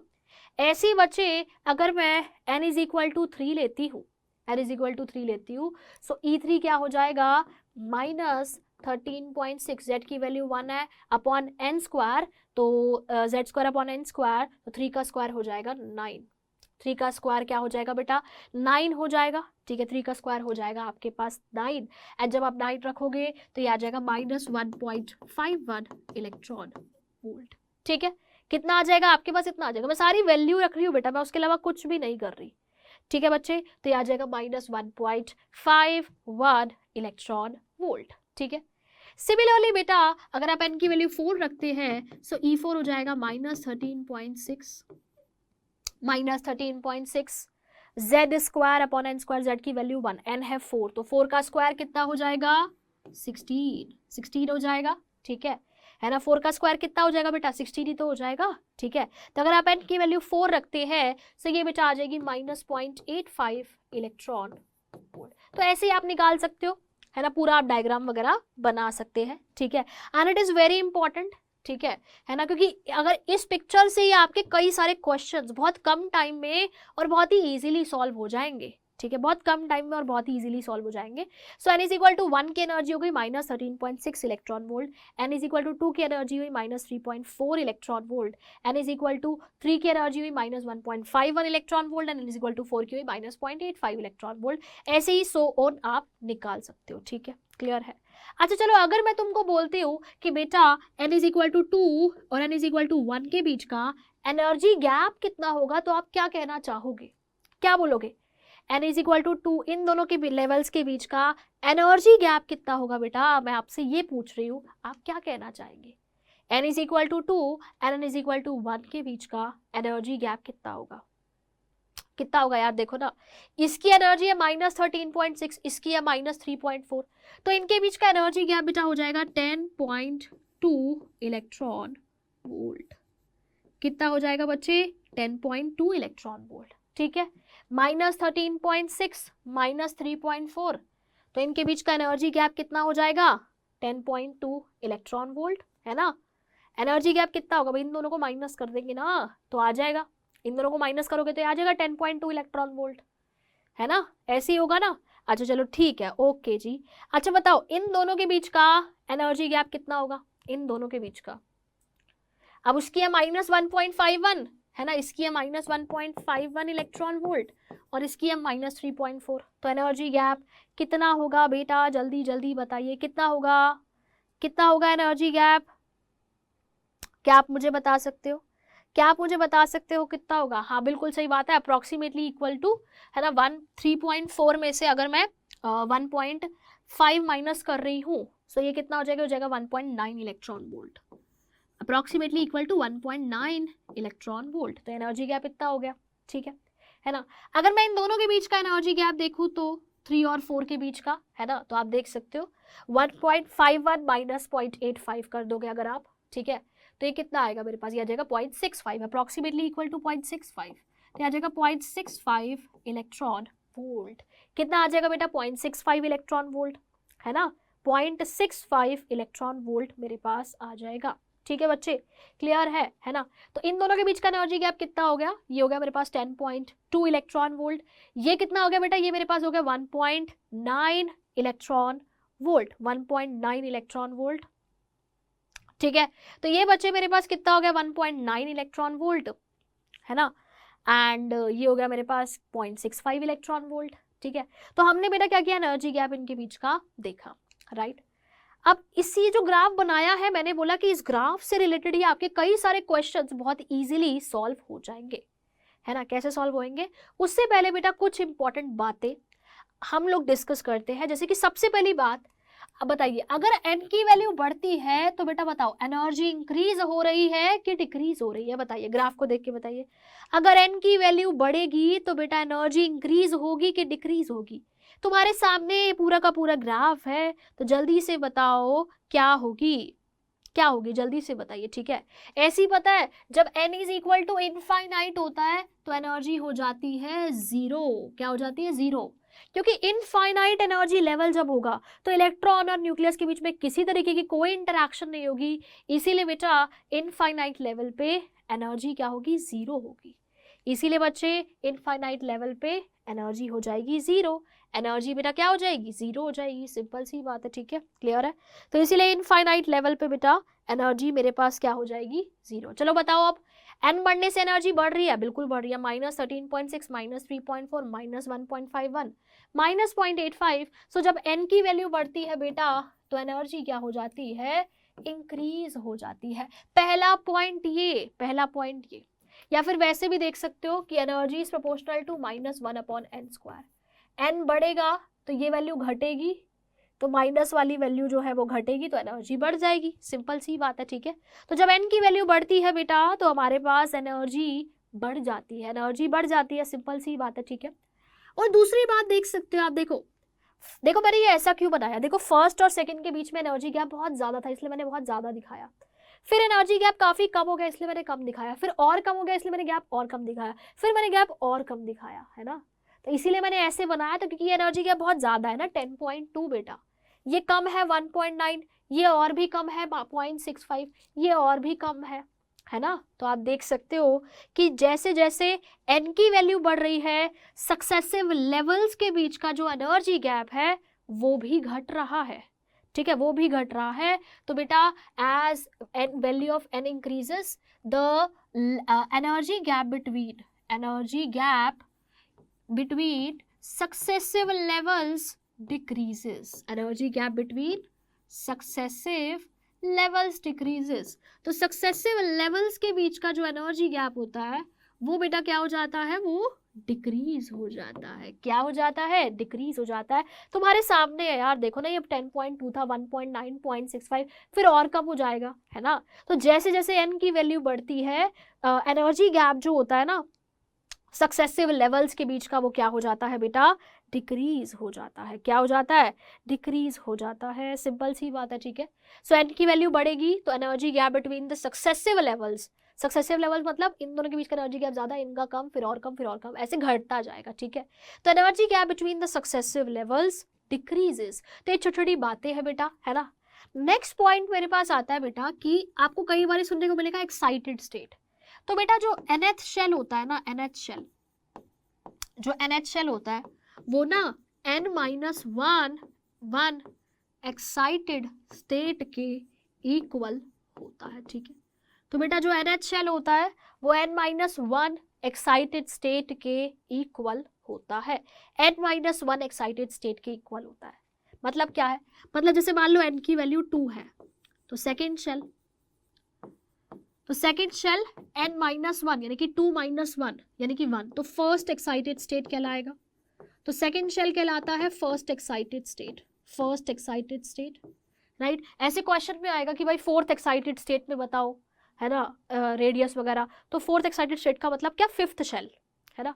तो nth shell is equal to n-1 excited state. अगर n की वैल्यू 3 है तो थर्ड शेल, तो बेटा थर्ड शेल, तो 3 - 1 2, तो सेकेंड एक्साइटेड स्टेट के इक्वल होगा। किसके इक्वल होगा बच्चे, सेकेंड एक्साइटेड स्टेट के इक्वल होगा। Third shell second excited state के इक्वल होगा बेटा, ठीक है। ऐसे बेटा फोर्थ शेल, n की वैल्यू 4 है तो वो थर्ड एक्साइटेड स्टेट के इक्वल होगा, थर्ड एक्साइटेड स्टेट के इक्वल होगा। तो ये छोटी छोटी बातें बट बहुत जरूरी है जो तुमको ध्यान में रखनी है, ठीक है। क्लियर है बेटा, है ना। तो second shell first excited state के इक्वल होगा, third shell second excited state के, fourth shell third excited state के इक्वल होगा, ठीक है। क्लियर है। So nth shell is equal to n-1 excited state, यानी कि जो सेकंड शेल है ना, वो फर्स्ट एक्साइटेड स्टेट होगा, ठीक है। Third shell second excited state, fourth shell third excited state. Simple सी बात है, ठीक है। क्लियर है, सभी बच्चों को ये बात क्लियर है ना। सो आप देख सकते हैं कि सेकेंड शेल, nth शेल हमारा n-1 एक्साइटेड स्टेट के इक्वल होता है, ठीक है। तो second shell first excited state के, third shell second excited state, fourth shell third excited state के इक्वल होगा। सिंपल सी बात है, ठीक है ना। क्योंकि आगे क्वेश्चन में वो बोलेगा कि भाई ये वाली एक्साइटेड स्टेट, अगर तुमको नहीं पता कि ये वाली एक्साइटेड स्टेट कौन सी है तो फिर कैसे करेंगे, है ना, ठीक है ना। क्लियर है ना। तो इस तरीके से आपके पास ये छोटी छोटी बातें हैं। अभी इससे रिलेटेड और भी कई सारी चीजें मैं आपको बताऊंगी, उसकी आपको चिंता करने की जरूरत नहीं है। इस ग्राफ को ही इस्तेमाल करके देखना क्वेश्चन हमारे सेकेंड्स में सॉल्व कैसे होंगे, आपको खुद ही दिख जाएगा कि इस ग्राफ को इस्तेमाल करेंगे तो हमारे जो क्वेश्चन है बेटा वो बहुत ही जल्दी सेकंड्स के अंदर सॉल्व होंगे, ठीक है। हमको टाइम नहीं लगेगा, बस यहाँ थोड़ी मैथ आपकी थोड़ी फास्ट करनी पड़ेगी, ठीक है ना। अभी इससे रिलेटेड और भी चीजें मैं आपको बताऊंगी। अब एक क्वेश्चन है छोटा सा जिसका आंसर आप लोगों को लिखना है कमेंट सेक्शन में, ठीक है ना। तो इसका आंसर आपको कमेंट सेक्शन में लिखना है कि मेरे पास लिथियम 2+ है तो उसकी सेकेंड एक्साइटेड स्टेट के अंदर एनर्जी क्या होगी, सेकेंड एक्साइटेड स्टेट में एनर्जी क्या होगी, ठीक है। तो आपको इसका आंसर लिखना है, होमवर्क में करना है और आंसर लिखना है बेटा कमेंट सेक्शन के अंदर, कमेंट सेक्शन में इसका आंसर लिखना है, ठीक है। मैं जरूर देखूंगी, ठीक है। और नेक्स्ट क्लास में इसको हम लोग डिस्कस भी करेंगे। एनर्जी बतानी है लिथियम 2+ के लिए सेकेंड एक्साइटेड स्टेट में, ठीक है। तो कोशिश करना सेकेंड एक्साइटेड स्टेट का मतलब समझो कौन सा शेल, और फिर फॉर्मूला लगाओ, इलेक्ट्रॉन वोल्ट में एनर्जी मुझे बता देना, सिंपल है, ठीक है। अभी बेटा बोहर्स मॉडल से रिलेटेड और एनर्जी से रिलेटेड और भी कई सारी चीजें हैं जो हम लोग डिस्कस करेंगे नेक्स्ट सेक्शन के अंदर। एंड नेक्स्ट सेक्शन के अंदर हम लोग डुअल नेचर, ठीक है, एंड हाइजेनबर्ग अनसर्टेनिटी प्रिंसिपल, ये सारी चीजें भी बेटा आप लोग देखेंगे, ठीक है। तो आगे की चीजें कंटिन्यू करेंगे नेक्स्ट क्लास में। तो मिलते हैं बच्चों अगली क्लास में। Thank you very much.